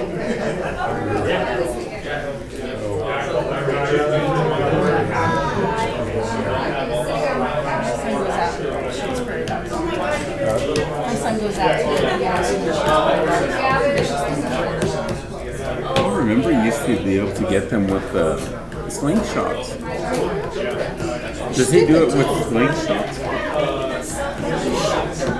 in one hole, and I'll pop up. Yeah.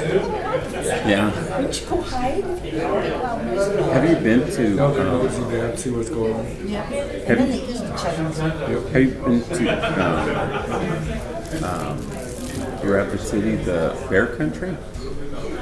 They have a whole thing of those groundhogs. Yeah, and then you put with a dome, and then you stick your head up, and you can look at them. Yeah. They have that as an attraction. Yeah. Like I said, the city zoo, they tried that. Yeah, And and they then all they got that stayed. losers. So you can still go underneath and pop up. You're looking at just ground with holes. Yeah. Worried I was left. Disappeared. They travel a lot of miles. Yeah, they do. And they just breed so. They were bad rabbits. It's like trying to get rid of them is. They're in a lot of yards around here too. They're in a lot of yards. Yeah, they contain themselves also. So, Anyway, I just like to get rid of the skunk that hangs out in my At your house? alley. Oh, that's terrible. You know, so I thought I smelled a skunk. Yes. And then the next day, it went away fairly quickly. Then the Yes. next day I smelled a skunk. Well, the neighbor was over there smoking the weed. Oh, that's what it was. Yeah. Well, I've seen It smelled just like skunk. So I have a camera in the back. You have to nowadays. So when it goes off at 2 in the morning and I'm looking, and it starts just walking, just prancing. It's like, oh. Yeah. That's I what got makes two it neighbors that like to feed the feral cats, and you can't get it through their head that you feed cat food down for the What was I cats. saying? I was putting So, They'll eat it. Right with the cats. I kept thinking I had to get a one, but they come around. Ask them to come catch the cats. I had to call the pet partners because there was 2 little kittens in our yard. 2 little black kittens. And I had to cut around the garage because I'm getting the garage and house painted. And so I had to cut their area, and they had a real nice spot right in a corner, and brush was covering them. It's really nice. But anyway, there was 2 kittens, and so I got them because I still needed to cut, and then I called pet partners, and they took them. And then they put a trap, and they caught a cat. It wasn't the mom, but they caught a cat, and then they put 2 other traps on the property.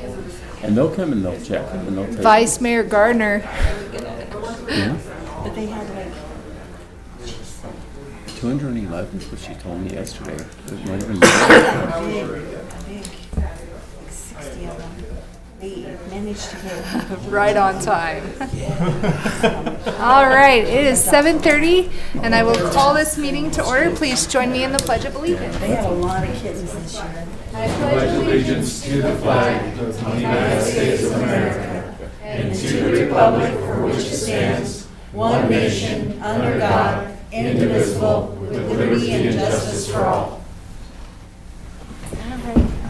Lynn, when you're ready, will you do roll call? Madam Mayor Jacqueline Wells, Here.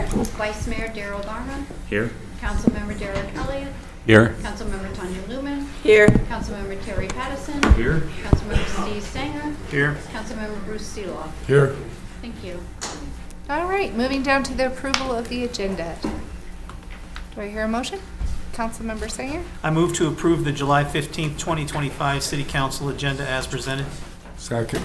Okay, the motion's been made and seconded to approve the July 15th, 2025 City Council agenda as presented. Any discussion? Lynn, will you open online voting? Online voting is open.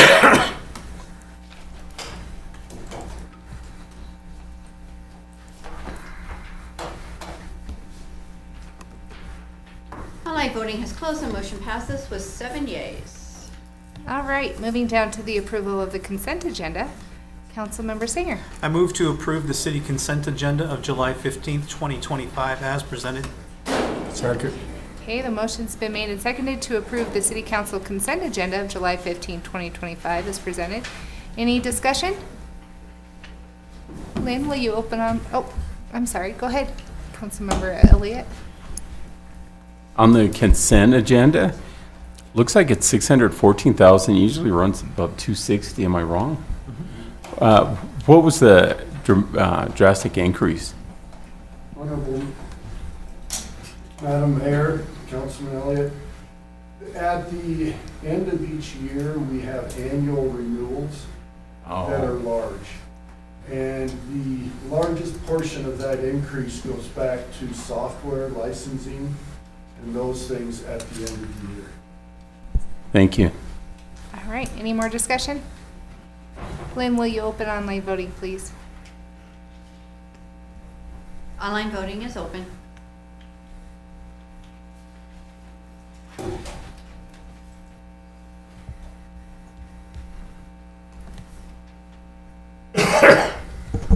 Online voting is closed and motion passes with 7 yeas. Okay, moving down to citizens' participation. This is a public comment period set by resolution number 2C 1996 and sets a limit for public comment of 5 minutes with the provision that 5-minute time limit may be increased at the request of a member of the public or any council member. Do we have anybody from the public that would like to speak on something not on the agenda? Come on up. And I know who you are, but please state your name and sign in, Patrick. Ronald McDonald.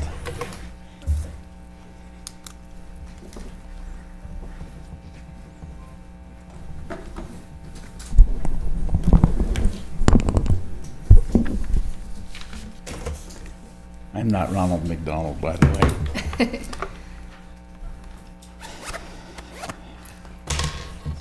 I'm sure most of you don't bother to read social media and the comments that are made on Rawlins News and Chatter, a few others, and even sometimes on the city's own website. But if you have been paying attention, you are astutely aware that most of the residents of this community are not happy and certainly not pleased by the way things are going when it comes to water, sewer, infrastructure, and a few other things. And why I felt compelled to come today, it was brought to my attention a couple of days ago. I'm sure you're all aware, if you are not aware, that Wyoming, that actually it was sponsored by Senators Barrasso and Loomis, a third annual finance summit that was held in Riverton at Western Wyoming College. And what this summit was about was funding for municipalities. And it listed a whole litany of things that this money could be used for. And I had to write this down because the first two were extremely important, and it was water, sewer, and infrastructure. And then there was emergency management and a host of others. But the reason why I'm bringing this up, because it was brought to my attention, this was held April 14th through the 17th, that Rawlins had no representation at this summit. None. Zero. Zilch. Which leads me to my next area that I think is a concern. I think I brought it up here, or maybe I didn't. I might have written an op-ed piece. But I brought up the point that this city no longer has, or currently doesn't have, not to my knowledge anyway, a finance director, an HR director, and a grants administrator. If we had those three positions, that would free up this man to be able to do his job as the chief executive of the city of Rawlins. We are missing out on golden opportunities, not only for funding, but to take care of the problems that exist that our community and our residents are complaining about. So I think it's imperative that those three positions be filled so he can do his job. And the second area, or actually I guess this would be the third area, I'm curious as to why you as the city council, the governing body, have not sought to borrow money from the general fund to pay for some of these projects. There's a state statute that's pretty clear that you can do that as a municipality. When I worked for the city as the grants administrator, they did it several times. And that's something that you need to consider. If it hasn't been brought up to you before, I'm bringing it up to you today. You need to consider that. Because I can tell you, when you have citizens that are upset, frustrated, and angry, it's going to get worse. It's not going to get better. It's going to get worse. So I would admonish you to let this man hire these three positions so he can do his job. You can have somebody that's trying to find money, somebody that manages the employees, and somebody that helps him from a financial perspective look for money so that you can take care of the problems and solve these issues that are existing. As I would imagine, before the end of this year, probably, particularly as we get into the fall, we're going to see a lot more water breaks. That's just my opinion, but I think it's going to happen. And unless we have money to take care of it, it's going to get worse. So that's all I had to say. Thank you, Patrick. Thank you. All right. Anybody else that would like to participate in citizens' participation? Okay, seeing none, I will move down to board appointments and presentations. And the first one is the Community Builder Award for July 2025. And I'll invite up the City of Rawlins Volunteer Committee.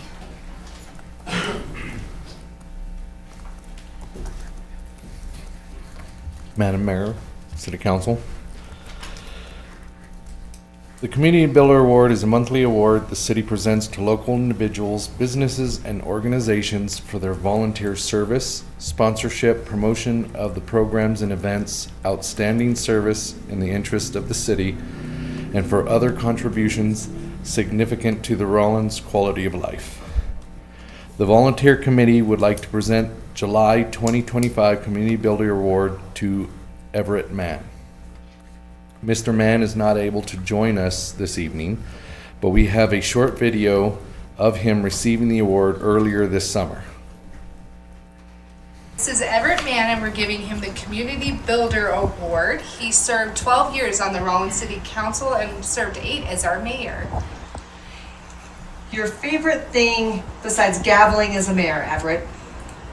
My favorite thing gaveling as a mayor was,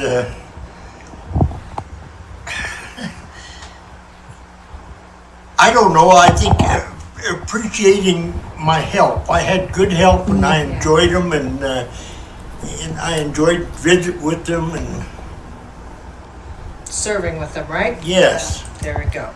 Well, thank you, Everett. We're very proud to have you Well, thank you. as our award recipient. For June of 2025. And he recently turned 100 years Yes. old. Oh.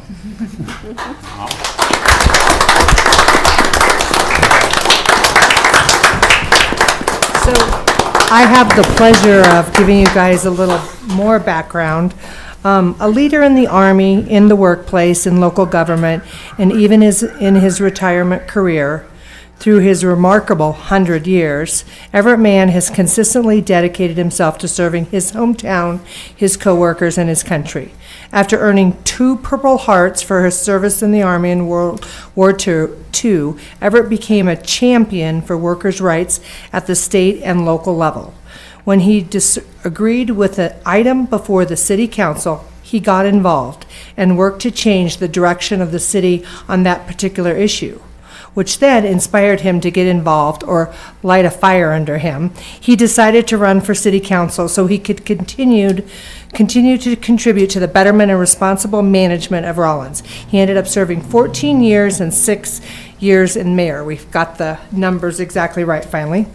Everett served as mayor during a mayoral form of government, a structure that placed significant responsibility on his shoulders, despite also maintaining a full-time job and caring for his family. He successfully led the council through a period of rapid population growth. Under his leadership, the city saw the development of a new water treatment plant and reservoir, as well as key infrastructure projects, including buildings, parks, and airport. Everett is a true example of how one person can make a meaningful difference, not by seeking recognition or records, but by stepping up simply because the work needed to be done. He is known for his willingness to roll up his sleeves and dig into an issue until he finds a real solution. Everett faced many challenges during his time on the council, but he understood the importance of building consensus. He focused on showing the core of each project, helping others see that at the heart of it, and they were all fighting, and that was a big word he used, fighting for and toward the same goal. After his retirement from the Sinclair Refinery Company, Everett found a new joy in life. He became a supervisor for young people in the juvenile youth program, overseeing trash pickup, therefore cleaning up the community and giving the kids a second chance.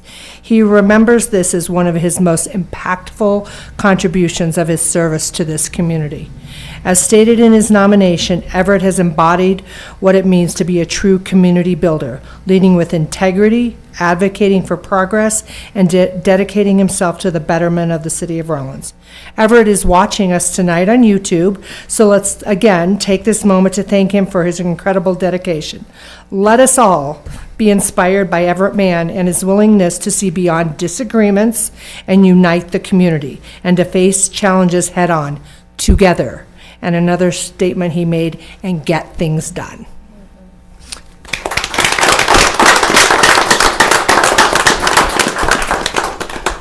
And his family elected to be with him this evening, so this is an actual picture from their watch party that's taking place right now.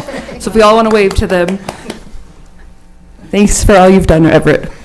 And his donation is going to Stepping Stones, which makes sense.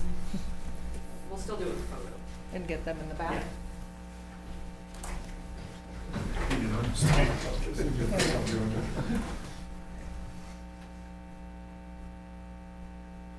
Thank you, Everett.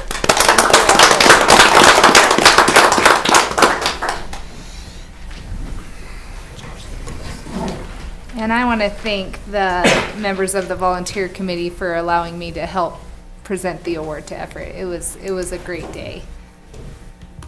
All right, moving down to our presentation of the employee of the second quarter for 2025.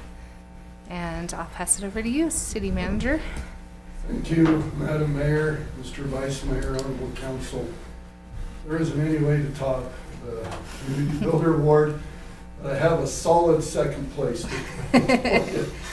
So the nomination letter, it states, I would like to nominate Mike O'Brien. If he would come forward.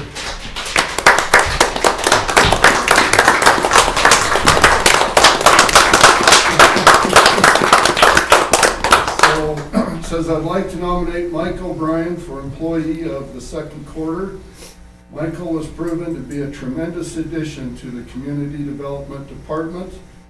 With his can-do attitude to I will do it attitude, during his testing process, Mike struggled a little, but with his determination and his I will do attitude, accomplished both his residential and his commercial certifications. His never says no to any given task given to him.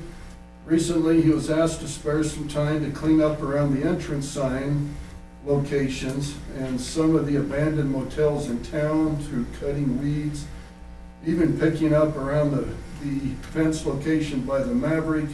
With no hesitation, he was on it.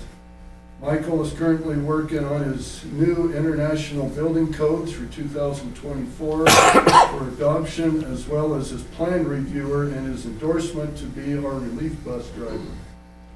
Mike deserves this recognition. He is always told more work, less talk. And if anyone knows Mike, they know exactly what we're talking about. I love talking to Mike. He's the best. Congratulations, Mike, well deserved. Thank you.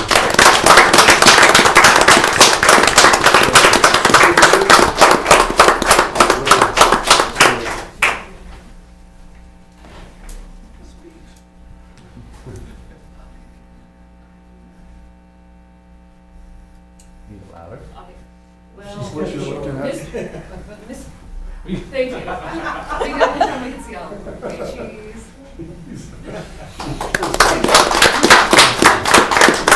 Thank you. Congratulations, well deserved. All right, moving down to an appointment for the Shooting Range Advisory Board. And do I hear a motion? Councilmember Patterson. Move to appoint Billy Sonny to the Shooting Range Advisory Board for a term ending June 30th, 2028. Second. Okay, the motion's been made and seconded to appoint Billy Sani to the Shooting Range Advisory Board for a term ending June 30th, 2028. Is Billy here? Would you like to come up and tell us why you'd like to be a part of the Shooting Range Board? Sure.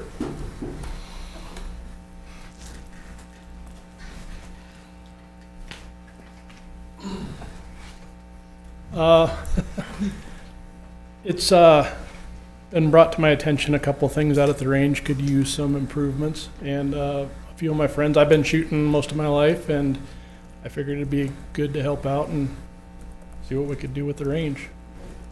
I know there's guys that would like to join, there's just certain things that maybe don't meet their criteria, that's why they haven't paid for a membership, so I guess that's the whole goal of the range, is get membership and stay open. Great. Anybody have questions for Billy? All right, thank you so much for applying. Thank you. Any discussion? Lynn, will you open online voting, please? Online voting is open.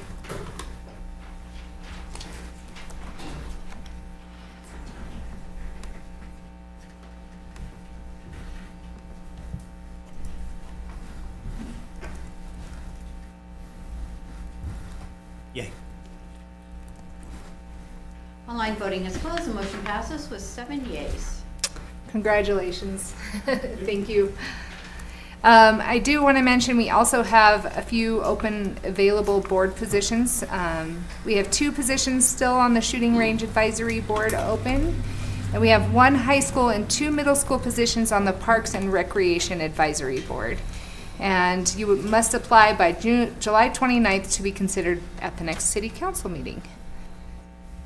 Okay, moving down to reports and information, city manager and staff reports. I'll hand it over to you, city manager Sarvey. Thank you, Madam Mayor and Honorable Council.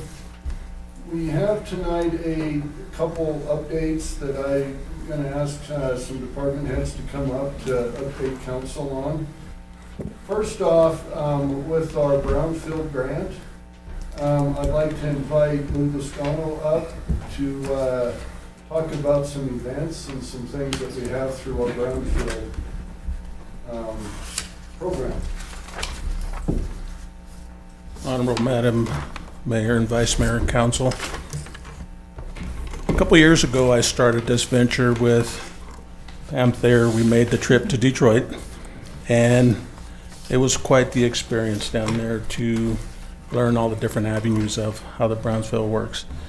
This year, I'll be taking another trip without Pam. I don't think Pam's going, but it's great training to go to these. Recently, we've been working. We've had possibly, I know we've had more than 2 meetings a month with heirs to get the ball rolling. We've done that. We're going to have our we'll be at the Music in the Park on Thursday from 5:30 to 8. Friday, we're going to have pop-ups in town. We'll be at Starbucks at 7 in the morning till 8:30. That same day, we'll be at the Depot from 9 to 10:30. We'll be at the Senior Center as well from 11 to 1. And then we'll end at the Depot on Friday from 1:30 to 3:30. We'd invite the public to come out if they have questions. Council members, it's quite the learning experience for this program. And it's nice to see that we're finally getting the ball rolling with this. And like I say, we'll be giving out a few gifts here and there, stickers, pins, notepads. But yes, it's going to be big for the city, and we're looking to keep moving forward. And the way that I would like to see this program go is if we have this Brownsville and then possibly throw some more grants on top of that to continue the project, not just stop on this and keep moving forward. See if we could take care of some of the dilapidated buildings in town, and just to see what them buildings are actually, what they're containing. It's quite the experience. Like I said, my adventure started with Pam in Detroit, and it's been like it stopped for a little bit, and then it picked up again. So, and it's been full steam, and Tom's been sitting in on them meetings as well. So yes, I'm looking forward to this. And we would encourage council and all the citizens to come and participate and ask questions. Great. Councilmember Elliott? What's the dollar amount we're expecting to get in from the grant? The grant was given to us a couple years ago. It was $500,000.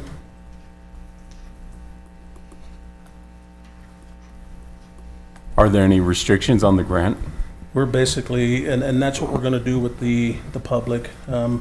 We're looking at, we started looking at the West End, just picking buildings that we can go and evaluate. Phase 1 is to see what we have. Phase 2 is see what the cleanup process, and phase 3 and 4 will fall into that place as well. Thank you. Okay, thank you, Lou. Thank you. Thank you, Lou. I know we'll ask Cody Gill, our Public Works Director, to come and to update council on our water flows.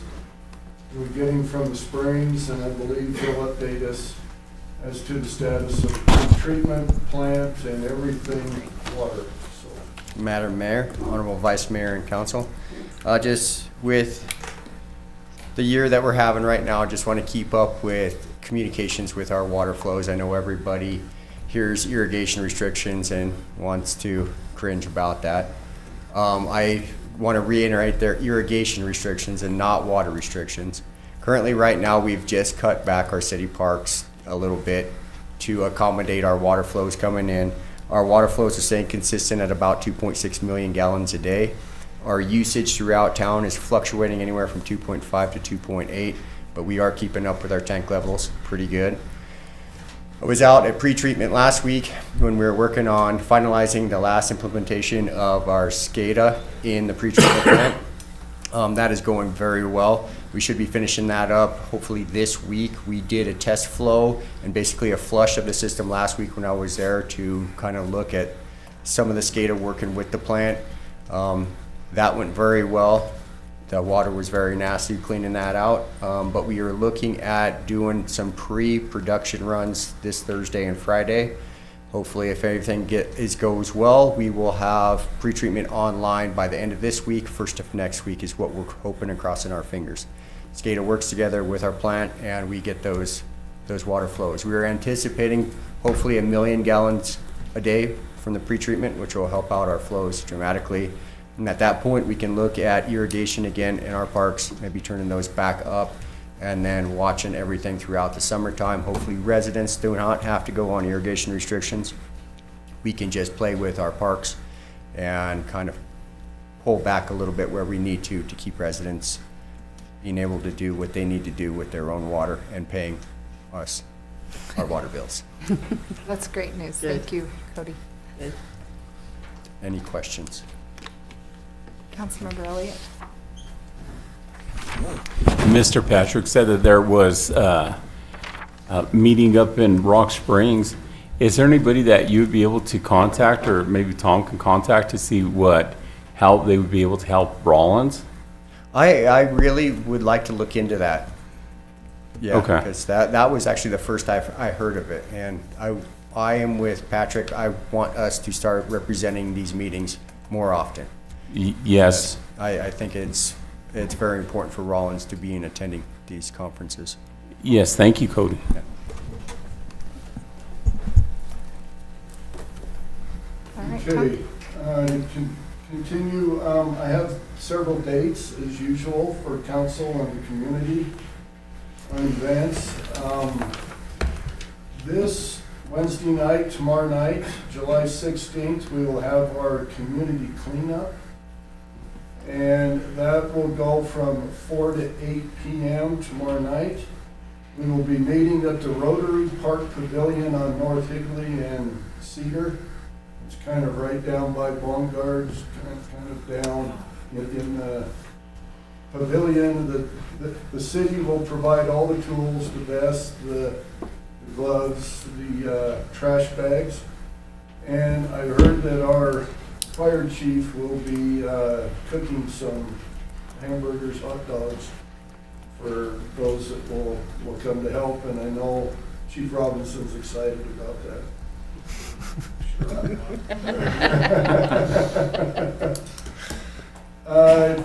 At the same time, COG will be meeting. This bi-monthly host will be the town of Sinclair. And I do not have the location here, but I believe it's the upstairs meeting room that we've met in previously at Sinclair. That meeting will start at 6 p.m. In Sinclair. Tomorrow night. Thursday night, July 17th at Washington Park is the next Music in the Park. And the performer this time will be Zephyr Gray. Her stage name for Steve Davis. He's a professional fingerstyle guitarist who plays a variety of genres of music. He's from Rock Springs. Wyoming. The performance will start at 7 p.m. Make sure you get there early so you can visit with the Brownfield people that night. August 5th, which is the date of our next council meeting, will be our National Night Out. And that will be starting at 5 and it runs till 8 p.m. It will be held at Bolton Park. It says here we will have vendor booths, horse riding, free burgers, hot dogs, helicopter, and ambulance. There will not be a work session that night. This National Night Out will take the place of our work session. We will start our regular meeting at 7:30 that night. The field trip for the council to the springs and to the water treatment plant will be Friday, August 1st. And if we need a second one, if you're unable to attend that, please check with me or Lynn or Cody. We can schedule a second one either Monday, August 4th or Friday, August 8th for a second. We will be meeting at City Hall at noon to go south to the springs. By way of just acknowledgement, every year we have a Leadership Carbon County that is held. The city's representative to that Leadership Carbon County this year was our city clerk, Lynn Shear. She will be graduating from that Thursday. This year they visited a few businesses, had class meeting monthly. The topics they looked at this year, which I was very impressed, Pam Thayer and the others associated with this, they really do a fine job with scheduling this. It was healthcare, human services. They spent a day at the Capitol in Cheyenne. Government, industry, education, tourism, agriculture, just to name a few. So that, like I said, excellent job with the program, but we would like to congratulate Lynn for graduating from that this year. We'd like to thank Brianna Seeloff and Colton Steele. They painted the flowers on the restrooms over at Bolton Park. Baumgarts helped with the paint and the different things with that, but we would like to thank them for their efforts to beautify our city. And that's my report. Great. Moving down to the city attorney report. Thank you, Madam Mayor, Honorable Council.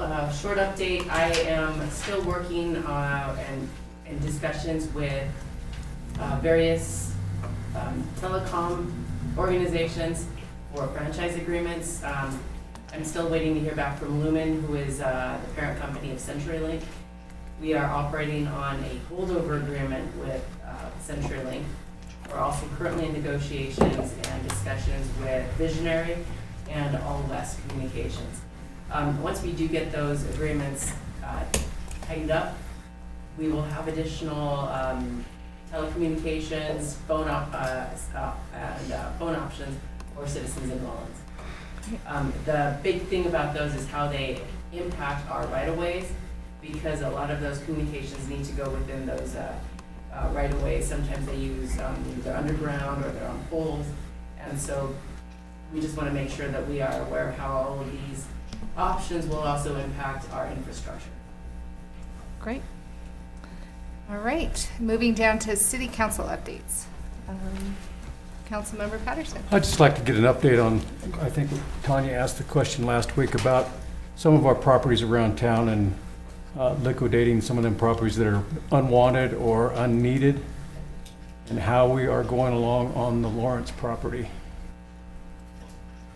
Madam Mayor, Councilman Patterson. So the first part of that, we have identified all the properties throughout the city that the city owns. So I have a report that our community development director Loscano put together listing those out. Our next steps on that will be how to maintain those properties as far as weeds and those things to make sure that we're properly caring for it. And the second step of that will be to identify possible outcomes for those properties so that we can get them off the city rolls back onto the tax rolls.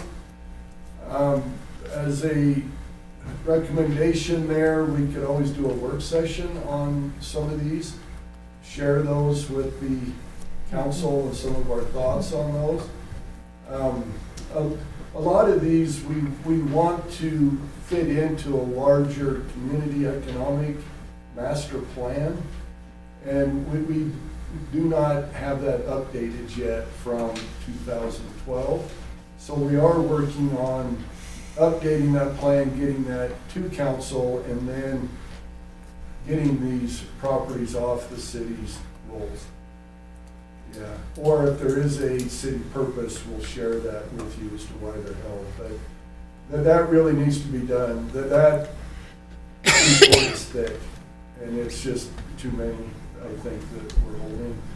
On the Lawrence property, we are accepting bids currently on the scrap metal hauling. We had to put that out, have people bid on that.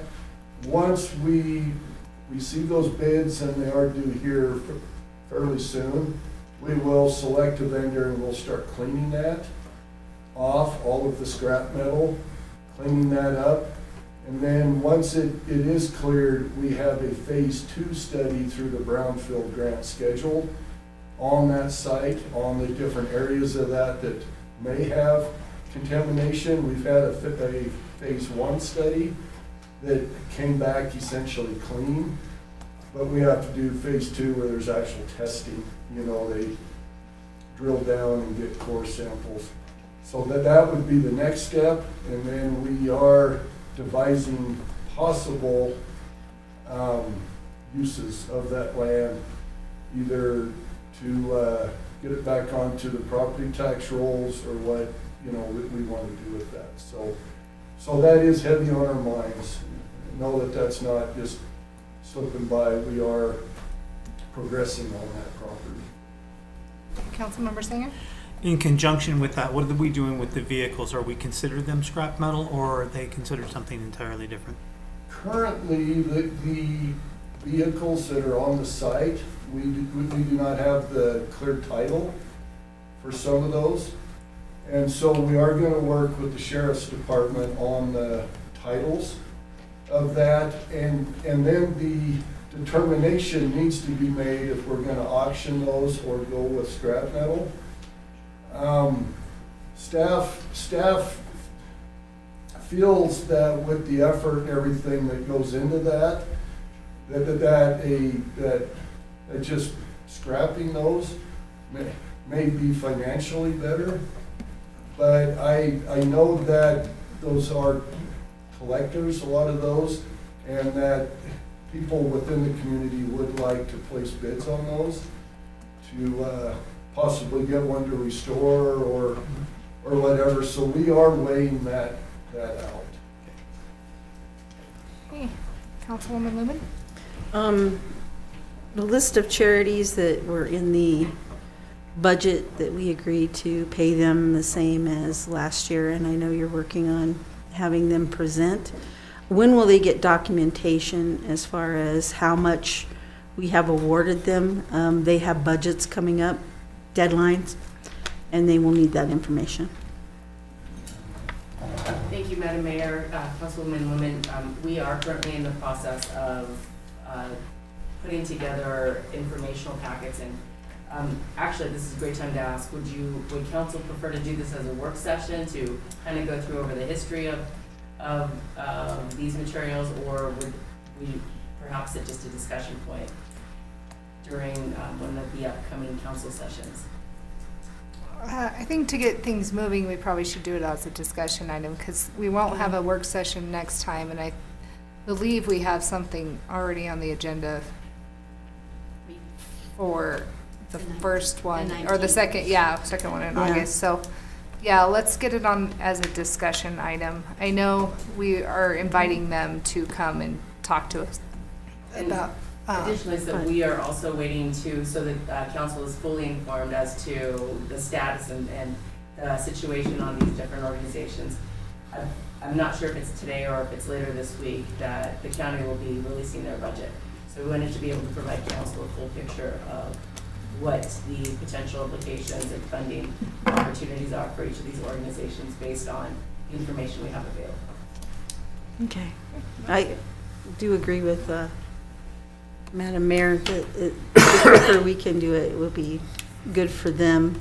Because like I said, they have budgets and deadlines and grant possibilities that are based on that. And so the quicker we can live up to our obligations as we stated in the budget, the better.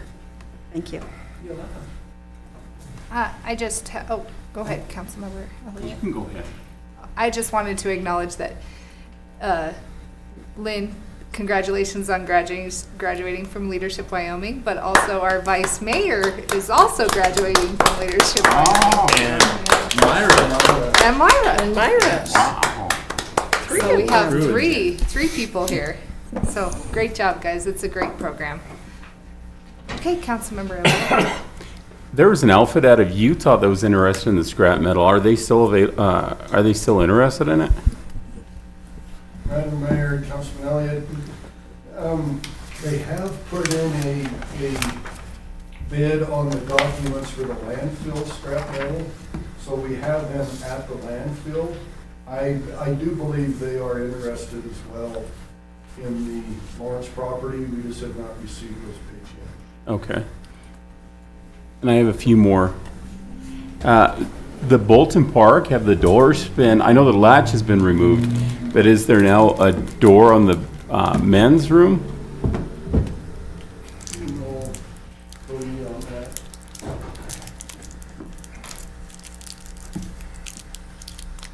that. There currently isn't. We are actually looking for the door. We are not quite sure what happened to the door. Okay. So that was one thing that popped up one morning and the door was gone. So how long will it be before you're able to locate the door, if you're able to, and if not, to order a door? I don't think that should take us very long at all. I'll have our facilities superintendent start looking into that immediately. Okay. So. I also wanted to say that there's a outfit here in Rawlins, I believe, called Uplift Rawlins. And last week, I believe it was last week or the week before on a Saturday, they went up to, and I don't know the area that you call it, where Espinosa has by the tunnel. Mm-hmm. And they helped clean that up, and it looks a lot better. And I think they should be acknowledged for that. That's why I'm bringing that up. The sidewalk on Davis Street, it's where the Pershing School is. It's full of weeds. The weeds are high, and the sidewalk has gravel on it going up to Stagecoach Apartments. So people are having a difficult time in wheelchairs going down and back up there. And so they're having to use the street. The last thing is, and it's not in my ward, but it's the La Paloma sewer. So I contacted a local plumber that does sewer services, and in order to tie in from their property to the Elm Street sewer would be about $20,000 to $30,000. And I know that, I believe it was the last meeting, to repair that La Paloma sewer would be a couple of $1 million. When will we be able to get satisfaction for these people on La Paloma? And so that's from a contractor to 20 to 30, but if we were to do it in-house, it'd be a lot less. That has kind of floated around our office in doing that. That is could happen, but you're talking about over 500, I can't remember, it was like 300 feet, maybe to 500 feet of sewer line. So you'd have cleanouts every 100 foot going through Tully Park. And then if there was ever any backups there, I mean, you have a residential sewer going through public property. So therein lies maybe some easements that we'd have to look at. It's just for the long distance that it would be, and then through parks and into Elm. I think maybe looking at the backflow preventer would be a more recommended option for that. But I do recommend, or I want to point out that the issues in La Paloma lie heavily on stuff that is being put inside the sewer system. Every time we go up there, there is a blockage from something that somebody has put in there that is causing that. And her line is just in a very poor location from where the hill goes up. When you knock that block out, everything comes downhill and hits her service line first before it turns and goes the other way. So my recommendation would be the backflow preventer for her. Moving forward, we need to do a little bit more in-depth study as far as the legal part. There needs to be insurance work done. Who is liable for this stuff? Because we go up, we as a city don't put anything into a sewer, but we take everything out. I mean, if we have roots and stuff in there, do we want to help? Absolutely. Can we look at this as an extreme scenario? Yes, we can. Now, how do we go about helping out in this extreme scenario? So there's a bunch of factors I think we should look at as a city, but I would love to help out. But it's a very slippery slope when you just start handing out backflow preventers to people, and we have 3,000 plus taps in this town. Everybody, because it is an ordinance, everybody will want the same. So we need to allocate that as an extreme scenario of some kind. Even with the backflow preventer, if that sewer line is clogged, she's going to be flushing into her own house, which could potentially still flood her basement. So once you break the block, there's a rush of water that comes down. It only takes a little bit to dissipate, and then that flapper will start working again. And if you get it close enough to the main, any kind of water that's running back out will open that flap and rinse anything out into the main. And that's kind of the way the system is built to work.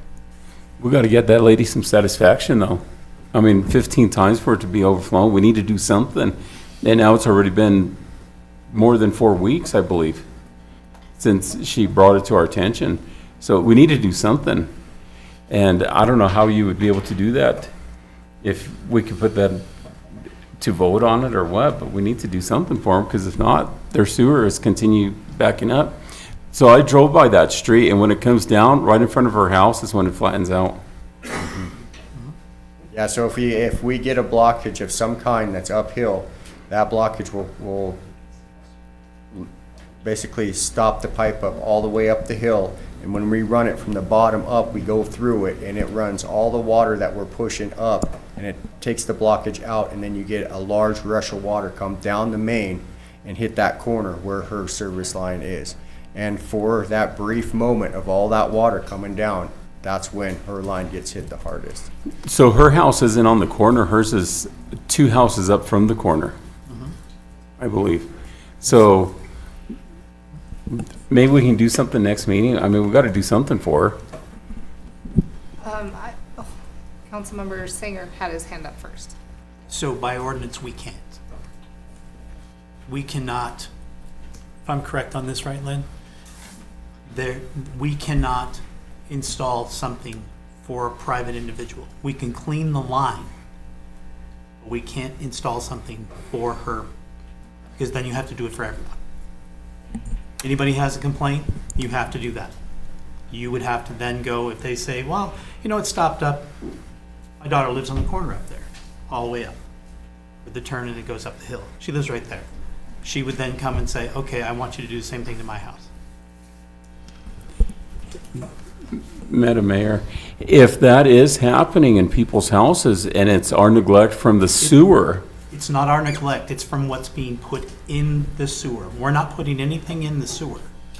All we're doing is cleaning out a sewer. But it continues happening, so there's a problem with the sewer or the flow of it. Or what's being put in it. He That's where you run into the problem. You don't know what's causing the issue. You just know that it's falling in her house. But we can't do work for a private citizen onto our public sewer in the street by ordinance. We can't do that. You'll have to give me that ordinance so I can read it. Councilmember Patterson. This line, if I'm not mistaken, and I think you told us the last meeting or the one before, that there's a couple dip legs in that line? What we call bellies, it's just it's not a huge dip, but there's just low spots from where the uplift is, because it's a clay sewer system, so every 3 foot, there's a connection. And that connection, when we camera it, just goes a little bit like this every now and again. So you get water that kind of sits in certain sections. And if you put anything down there, like rags, which we're finding, wet wipes, shirts, towels, I mean, that stuff will kind of just sit at that point and just keep collecting until there's a blockage, and then the water sits on it and the pressure backs up. And then as soon as we knock that blockage out, all that water goes rushing back down the pipe. So how long of a section of that sewer pipe from the house that is in question back up are those little drops? If it's enough to hold up stuff, then she might get a rush and... Well, and it's really hard to say, because we've cameraed it before, and there is that in certain areas all throughout there. On the uphill side, I couldn't tell you offhand right now. We're working on our camera system right now and actually getting a new one. Our old camera system went down on us. But we are up there so frequently that there is really no way that there was anything that the city is putting in this system that is causing it, because we're cleaning it at least once a month, if not a couple times a month. Vice Mayor Garner had his hand up. I was just gonna say, it's compounding issues, right? You have the low point, and then you have the rags, the towels, because that's Full towels. It was Towels. full towels they pulled out on the last one. So, I guess my only question, I know the answer. There's no way to identify the offender of throwing these towels down, like. Not at this point. We're looking into seeing if there is businesses out there that we could send this stuff off to possibly, and hopefully do some identification. But we're just kind of looking into it to see if it's a possibility. But with these low points, if there is nothing in the line, the water flows smoothly. In the past, when we've run these cameras, the camera goes through them just fine, and you can see just good flows in there. It's until an object gets put in there and just finds a spot where it can sit. And then it'll just start building up other stuff until that creates a big blockage. And then Councilmember Singer. So I'll go back to what I said before. Can't we just go and flush it every week? Realistically, right now, run that line. That way we know they'll never have more than a week before anything could have backed up in that period of time. We go up once a month. Yeah. That's quite a bit of time, because there is a lot of elevation there. And they are running from way up on top of that hill and coming down and around that corner, which has got a great deal of speed to it. Doesn't take long to block it up. No. But if we're just going every week and going, guess what? We're here to flush the system out, whether you need it or not. We're going to do it. Well, we'll only give you 7 days before anything bad could happen. We also run in the fact of another thing is staffing problems. We don't have a lot in utilities, and then we have to maintenance the rest of the town. So our crews are in certain areas trying to get as much footage done per our insurance that we have to do every year too. So jumping back, it's hard to do, but we're there, like I said, quite often, a couple times a month, cleaning it out. But we could look at that aspect, absolutely. I'm thinking if you get it before it goes in her house, you're just there, and you get it out of the way, because we can't technically do anything for her to attach anything to our main line that isn't her cost. So also, what I worry about doing that too much is when we clean these lines, we jet the line out. And at that time, there's possibilities of running that water into other services while we're going up there, jetting them out, if they're clean. So I don't want to possibly keep pushing water down other service lines just for the sake of going up and running for a possibility.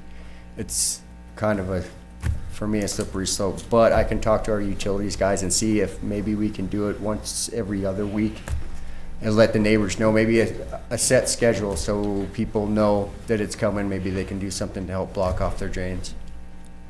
But the last time we jetted it, we had a neighbor next to her say that the water came up his line when we jetted.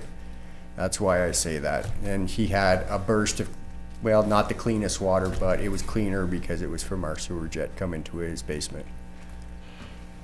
Councilwoman Lemon. So a couple of questions. You said the camera goes in there and they see stuff in the belly and that's what stuffs it up.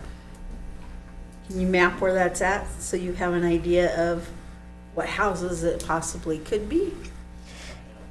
We could, but it's a pretty steep uphill. So you get a flush and it'll push some water down and roll material down a ways, and then once that water goes around it, it'll sit.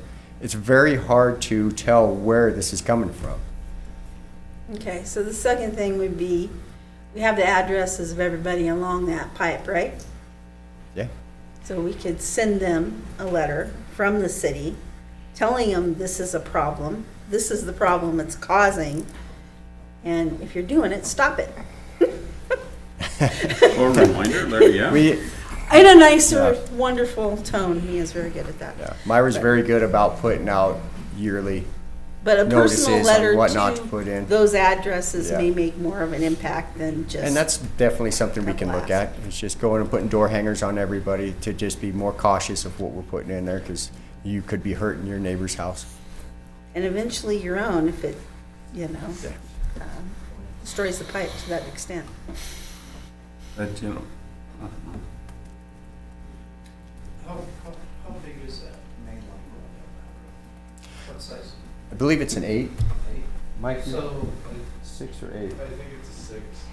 So, Oh, the towel that you found made it through a 4-inch line to get into a 6-inch line. Right? So 4-inch to 6. Sorry?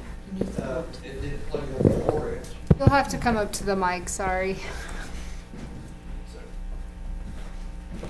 So the 4-inch line that comes out of the house, right? The 4-inch line coming out of the house, it's not getting plugged up, but it's plugging the sorry. So it's plugging the 6-inch, but it's not plugging the 4-inch. Can you make sense of that? Yeah. Okay. So, Can There's a gentleman back there. yeah. So he's going to come up. Okay, go ahead. So it's not just rags that are in the lines. You have people pouring grease down. They turn the hot water on, they put it down their sink. Fine, goes through their line. Once it hits the main line, it hardens up. Builds up after a while, several feet down the main. Then you have the rags, you have all that other stuff, the toilet paper even, all the solids, it'll get stuck. You go in there, you wipe it out, and that cycle repeats itself. So But if you're jetting and cleaning it, every 5 years, we jet and clean it. still got to think about if you got a towel in a 4-inch line, it's not getting stuck, but it's getting stuck in a 6-inch line.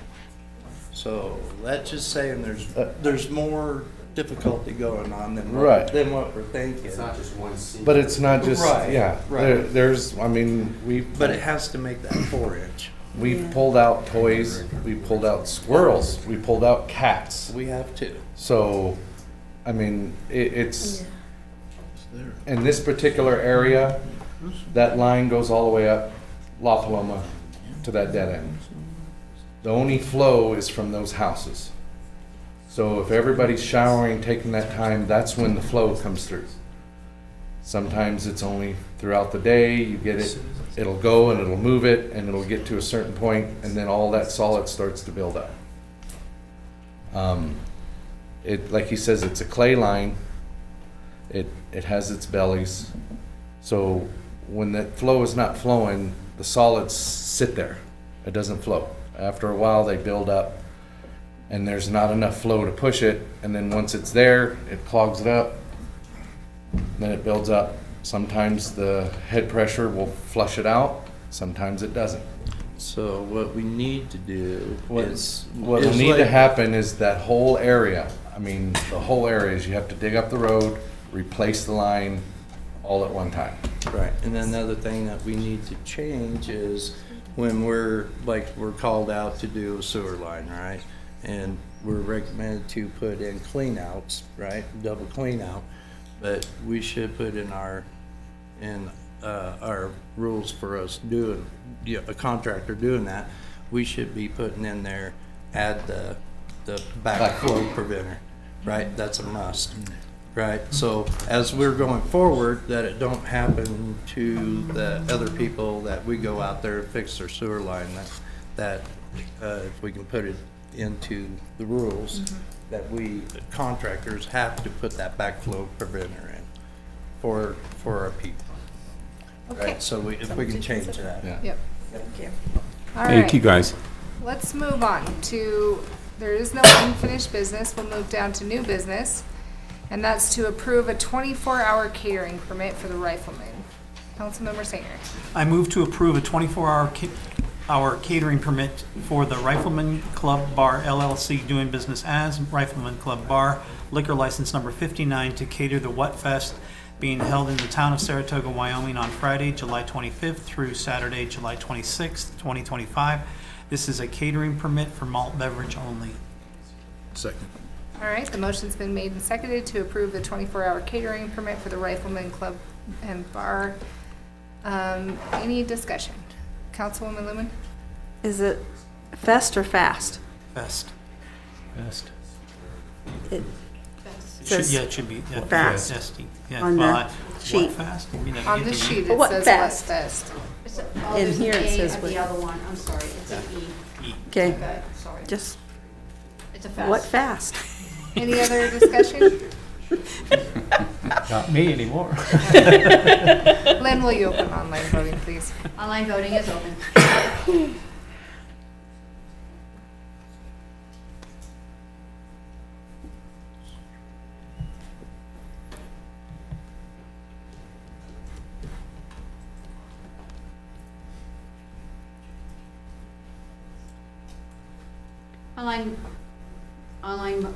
Online voting has closed. The motion passes with 7 yeas.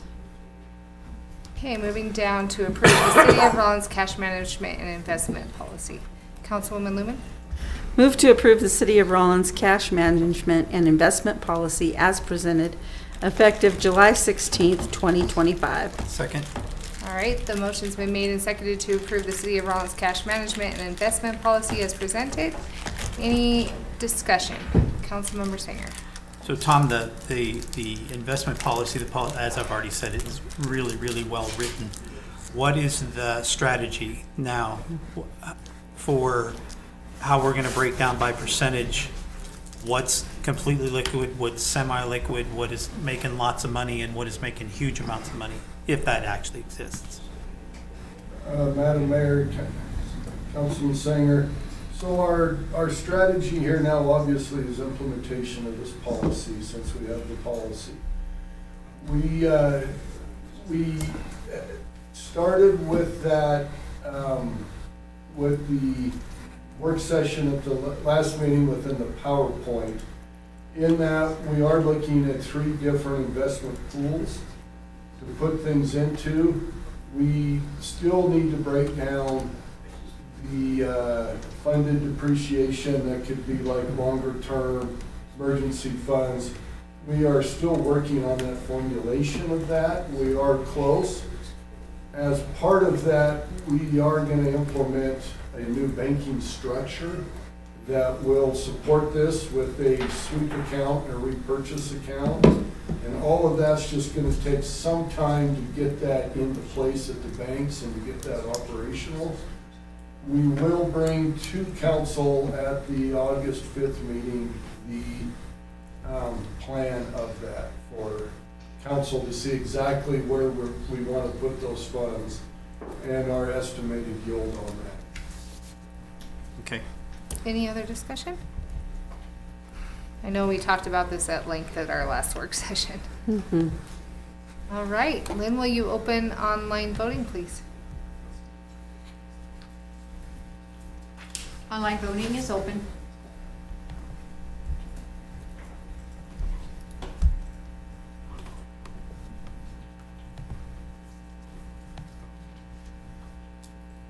Online voting has closed. The motion passes with 7 yeas. Okay, moving down to a discussion item about the City of Rawlins City Council hours, and I'm the presenter on this. After a few discussions about this with city staff and with fellow city council members, I just wanted to bring it up that, you know, sometimes we get out of here very, very late, and it can be a very long night. And so one of the things we were tossing around is having a 6 p.m. start time or a 5:30 p.m. start time, so we could get out of here much sooner, and then have our executive session either as to follow or on a separate day of the week.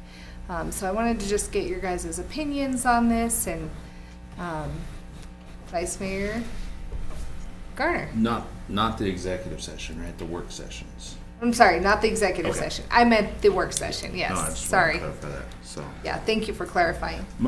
My only concern, I like the idea. My only concern is our workforce here. You know, if we're gonna be, because we wanna have these meetings when we're gonna have the most viewers possible, or most attendance that we can get if they wanna show up.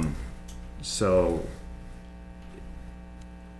the 5:30 makes me a little nervous because a lot of people get off at 5 or 6 o'clock between those two times. I would think maybe a 6 o'clock start or 6:30 start, just to make sure that we try to avoid the shift work. That's my only concern with it.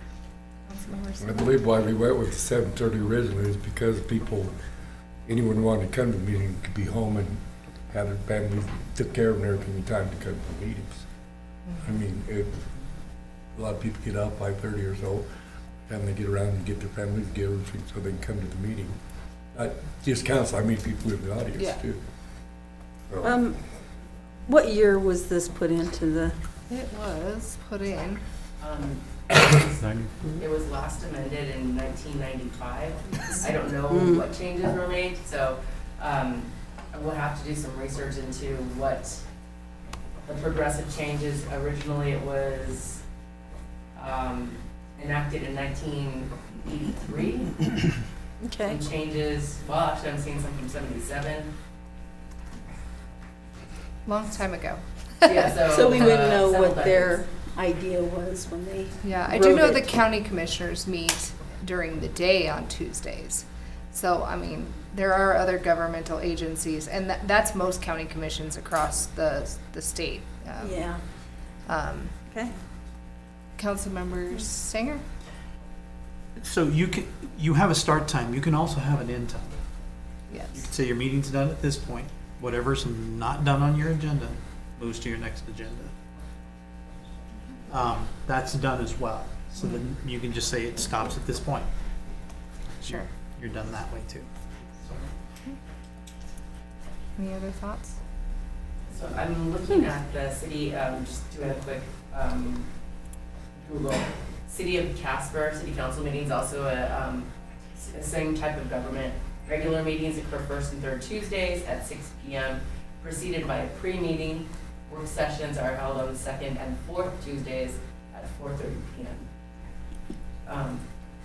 Laramie City Council is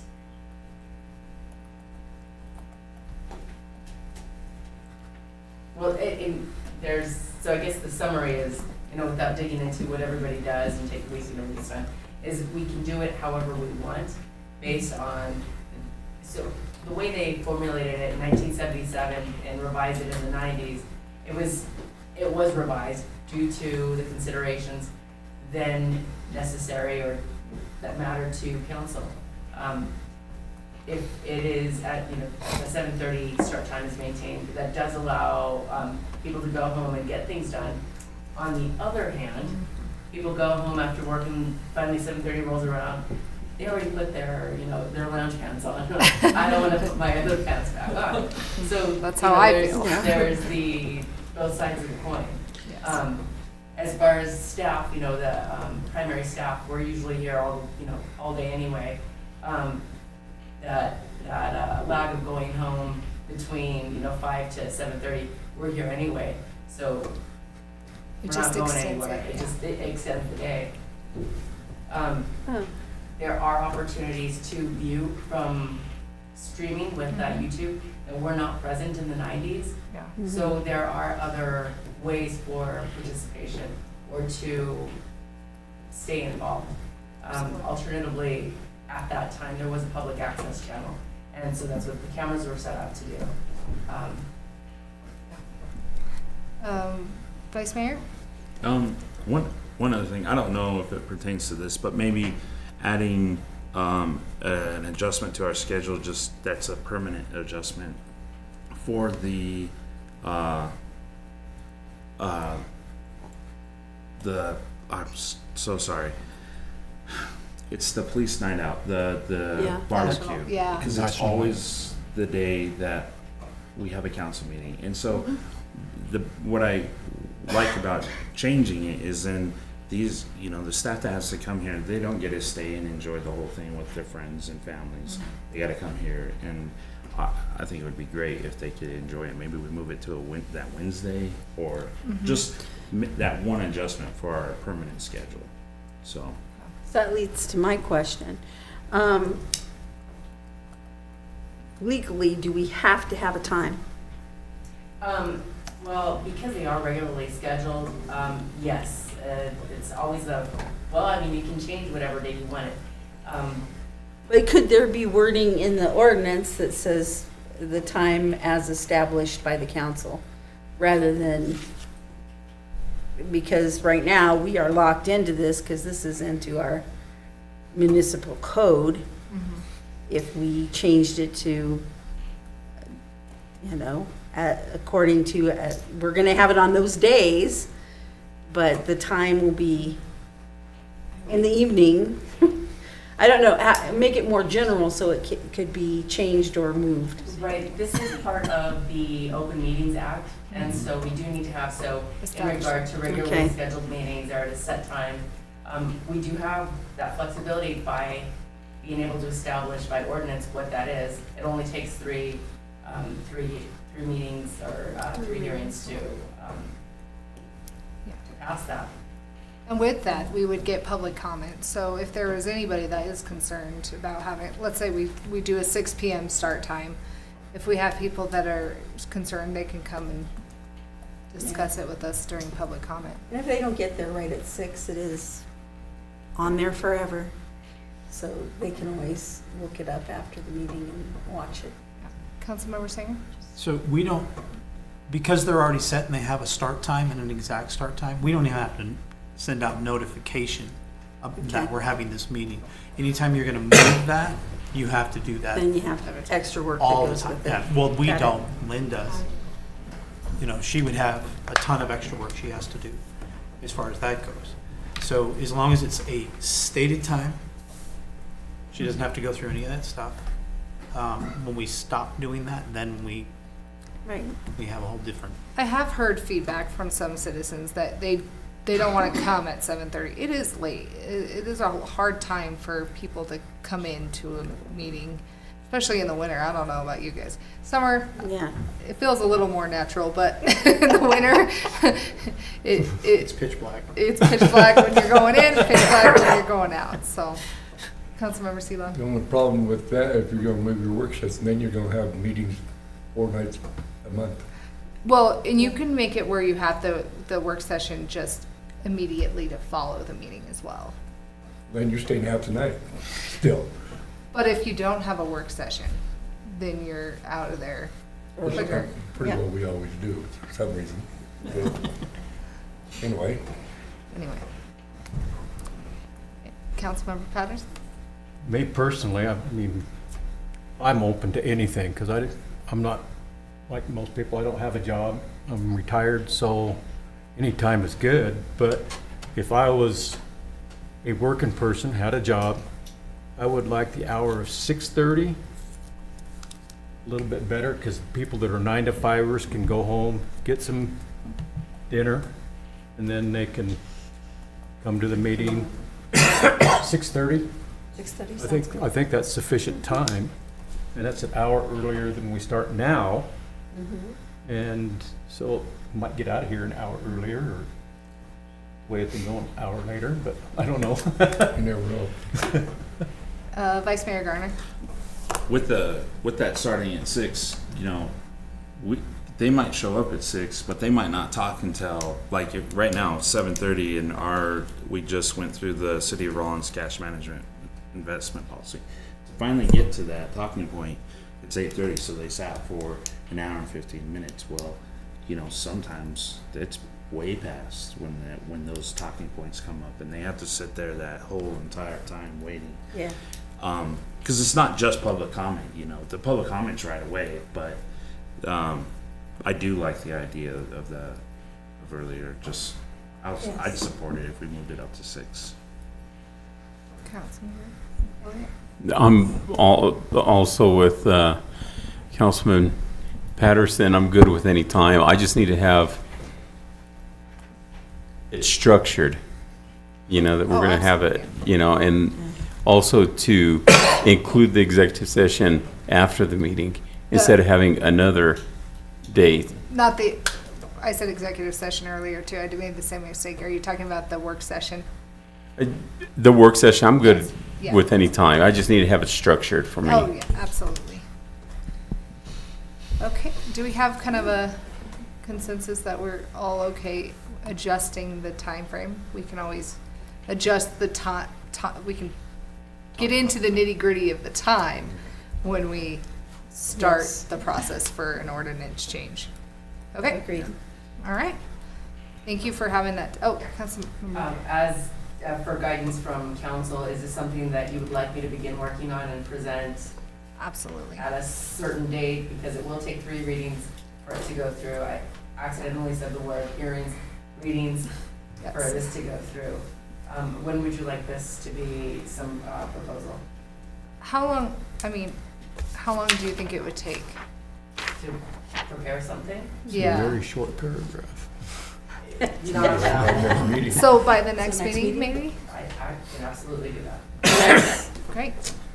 I'll present sometime, I'll just make it fill in the blank so that. There we go. That'd be Yes, perfect. thank Thank you. you. We had a problem with that, he talking about police nights out, so then we'd have to leave there like before 6 to get here. Well, we could It doesn't we start could till 6. actually put that into the ordinance that on the national say. night out, we have our meeting on Wednesday. We can put that in our ordinance, so going forward, the rest of the, It's already in there if You it's just on a got also, holiday, you you also, just change it. you also so gotta we just check add with that other to it. people having meetings on Wednesday. We ain't the only one to have meetings and all of this Yeah. stuff. There's it would be there's one others. Wednesday out of the whole year, though. I'm just saying, there's more people have meetings besides us Yeah. and all of this. We can also, instead of specifically calling out that one, we could say, council may modify the start time with proper notice. Yeah. That sounds great. Okay. Thank you, Panita. All right, moving down to an executive session. Councilwoman Lewin. Move to enter into an executive session at 8:47 PM per Wyoming statute 16-4-405, A 9, 2, and 3, to consider or receive any information classified as confidential by law, to consider the appointment, employment, right to practice, or dismissal of a public officer, professional person, or employee, or to hear complaints or charges brought against an employee, professional person, or officer, unless the employee, professional person, or officer requests a public hearing. The governing body may exclude from any public or private hearing during the examination of a witness, any or all other witnesses in the matter being investigated. Following the hearing or executive session, the governing body may deliberate on its decision in executive session on matters concerning litigation to which the governing body is a party or proposed litigation to which the governing body may be a party. Second. All right, the motion's been made and seconded to go into executive session at 8:47 Yes. PM. Any discussion? Lynn, will you open online voting, please? Online voting is open. But we need these, but you've already discussed all of it.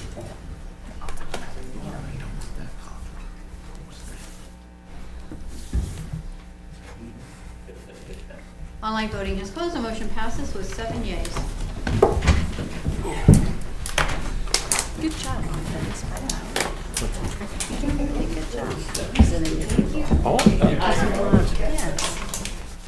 Keep speaking out.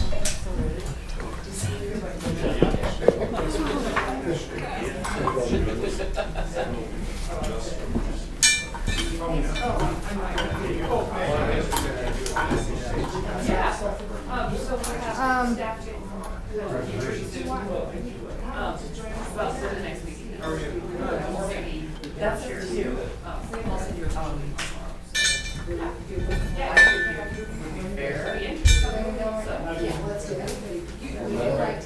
Sure.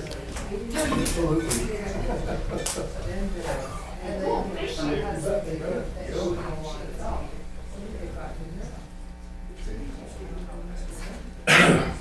Oh, I think it's on.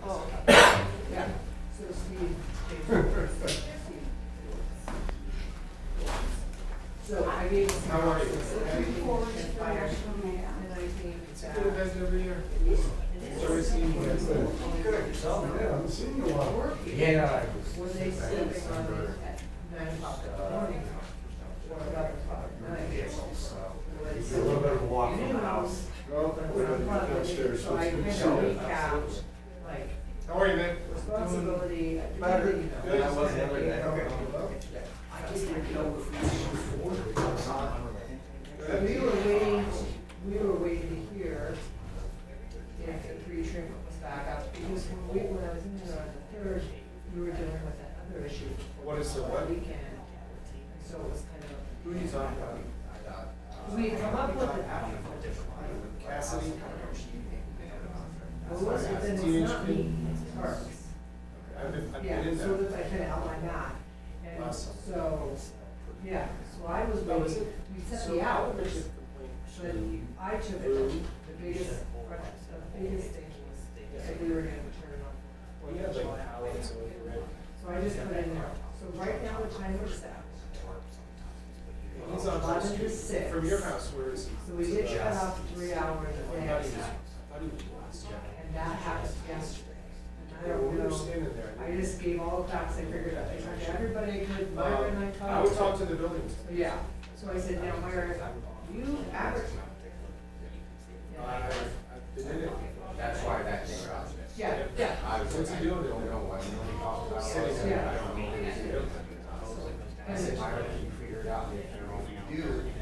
Who's they? Agreed, yeah, and I was gone all last week, so I didn't know what happened.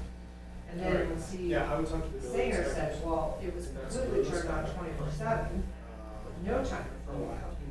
And then, Well, they when didn't they talk to called Sonia. because of somebody was in there, and I guess they fixed it end of Just last follow week. the building. Timer again, and I'm like, okay, this is what's going on, so I think right now. Depending on if you set the whatever, or went on, Well, not only that, it's or just didn't go on very at all. So I think that's why it's. Yeah, so you got the email, you got the email, so like you and Bev, because Bev's getting calls, Myra says she can advertise whatever the park can. And then we'll push it out. Yeah, I would talk to them. It's their building. Okay. Perfect. Perfect. It's a long one. What?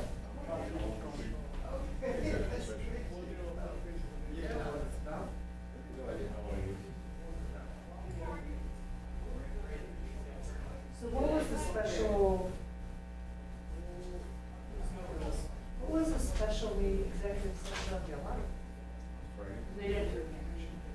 So, I mean, they just came out, I think. I mean, I I was actually out shopping. Oh, yeah. Was I talking to you? Or Maybe I was talking, no, you were down at, Not at 10 o'clock. in the oh, it morning. was 10 o'clock in the morning.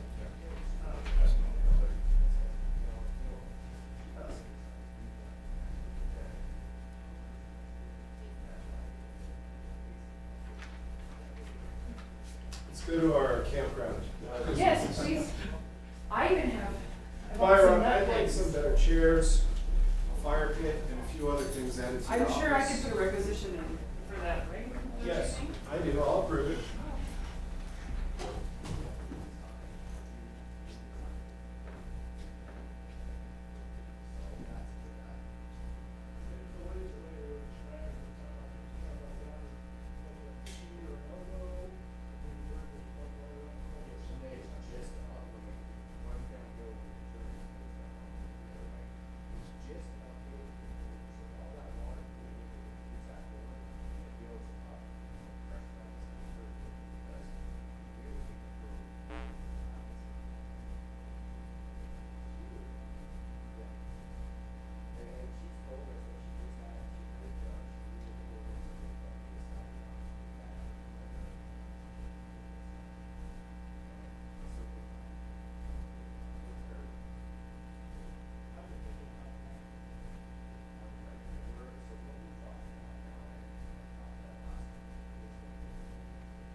I'm just grabbing my.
Jackie says we're done whether we want it to be or not, so we're done. Well, I mean, Oh, could add something to the end, I suppose. No, it says.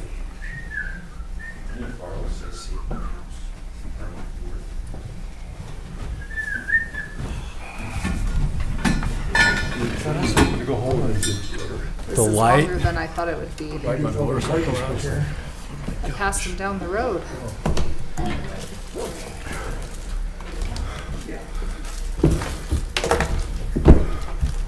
Do we have to refresh on this one? Yes. Because you asked. Yes.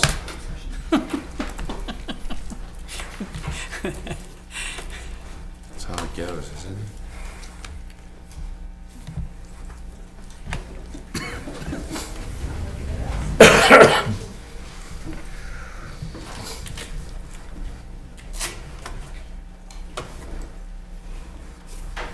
Oh, we forgot item E, didn't we? We ain't got there yet. What's item E? We ain't got there yet. That's the bottom of the list. I know. Done a little bit yet. You ain't done yet. See, if we Don't- started don't- tomorrow, don't get excited. You ain't it done would yet. only be 8. Yeah. Just putting it out. Trying to stack the deck over there.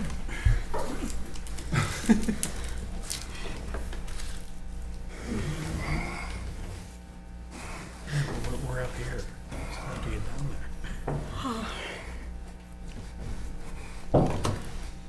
We're waiting on. I think he went to the bathroom.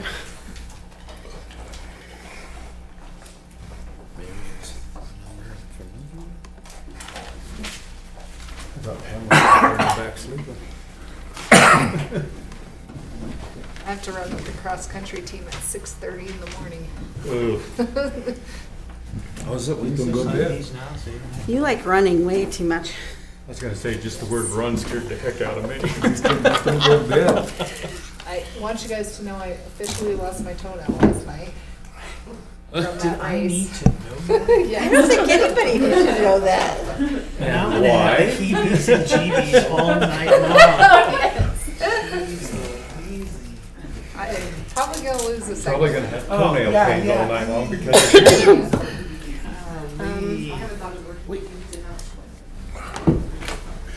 All right, do I have a motion? Oh, Councilwoman Lewin. Move to come out of executive session per Wyoming statute 16-4-405A 9, 2, and 3 at 9:31 PM. Second. Okay, the motion's been made and seconded to come out of executive session at 9:31 PM.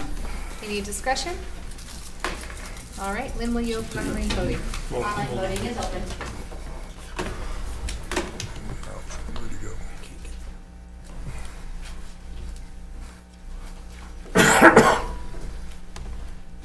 Online voting is closed. The motion passes with 7 yeas. All right, Councilwoman Lewin. Move to approve the executive session minutes of July 1st, 2025 regular city council meeting as presented. Second. Okay, the motion's been made and seconded to approve the executive session minutes of July 1st, regular city council meeting as presented. Any discussion? Lynn, will you open online voting, please? Online voting is open.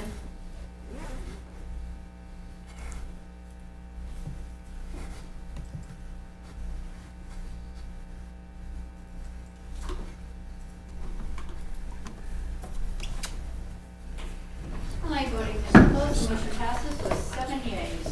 All right, Councilwoman Lewin. Move to approve the executive session minutes of July 11th, 2025 special city council meeting as presented. Second. Okay, the motion's been made and seconded to approve the executive session minutes of July 11th, special city council meeting. Any discussion? Lynn, will you open online voting, please? Online voting is open.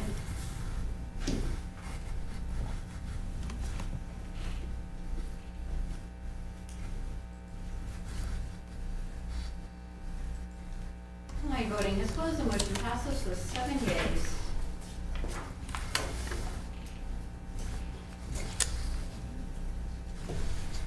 Oh, Councilmember Patterson?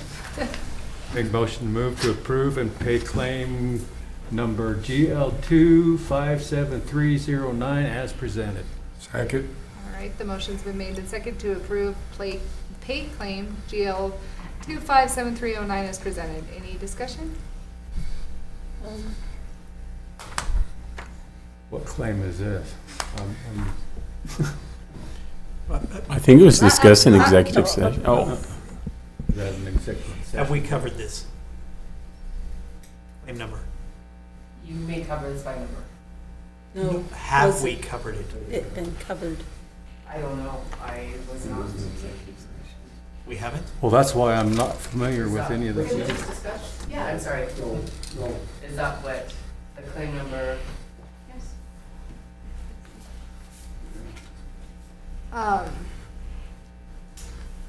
The question was, have we covered it? No, we have not? Okay. Do I have a friendly amendment to move it to the next meeting? We can It just was vote, discussed. we can just vote no. Nope. We can't do anything up here. Oh. We can just vote nay. Kill it, Okay. send it to the next meeting. Okay. So the vote's on the floor? Yes, sorry. Okay. Lynn, will you open up? It's open. She Thank has you. it. Okay. So, Councilmember Elliott, you had voted yea. Would you like to change your vote? I would, yes. To, I need to know what you would like. I can't put words in your mouth, so you need to tell me what you're voting. Nay? Nay. Okay. Wait 1 second. Oh, okay.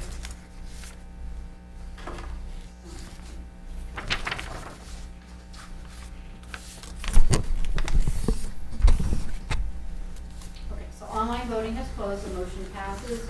The motion fails with 6 nays. Nay. Nay. Nays. Okay.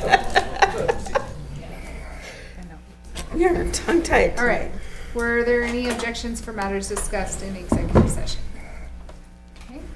Seeing that there are none, and with no further business that needs to be brought before the council, we'll adjourn this meeting at 9:35 p.m.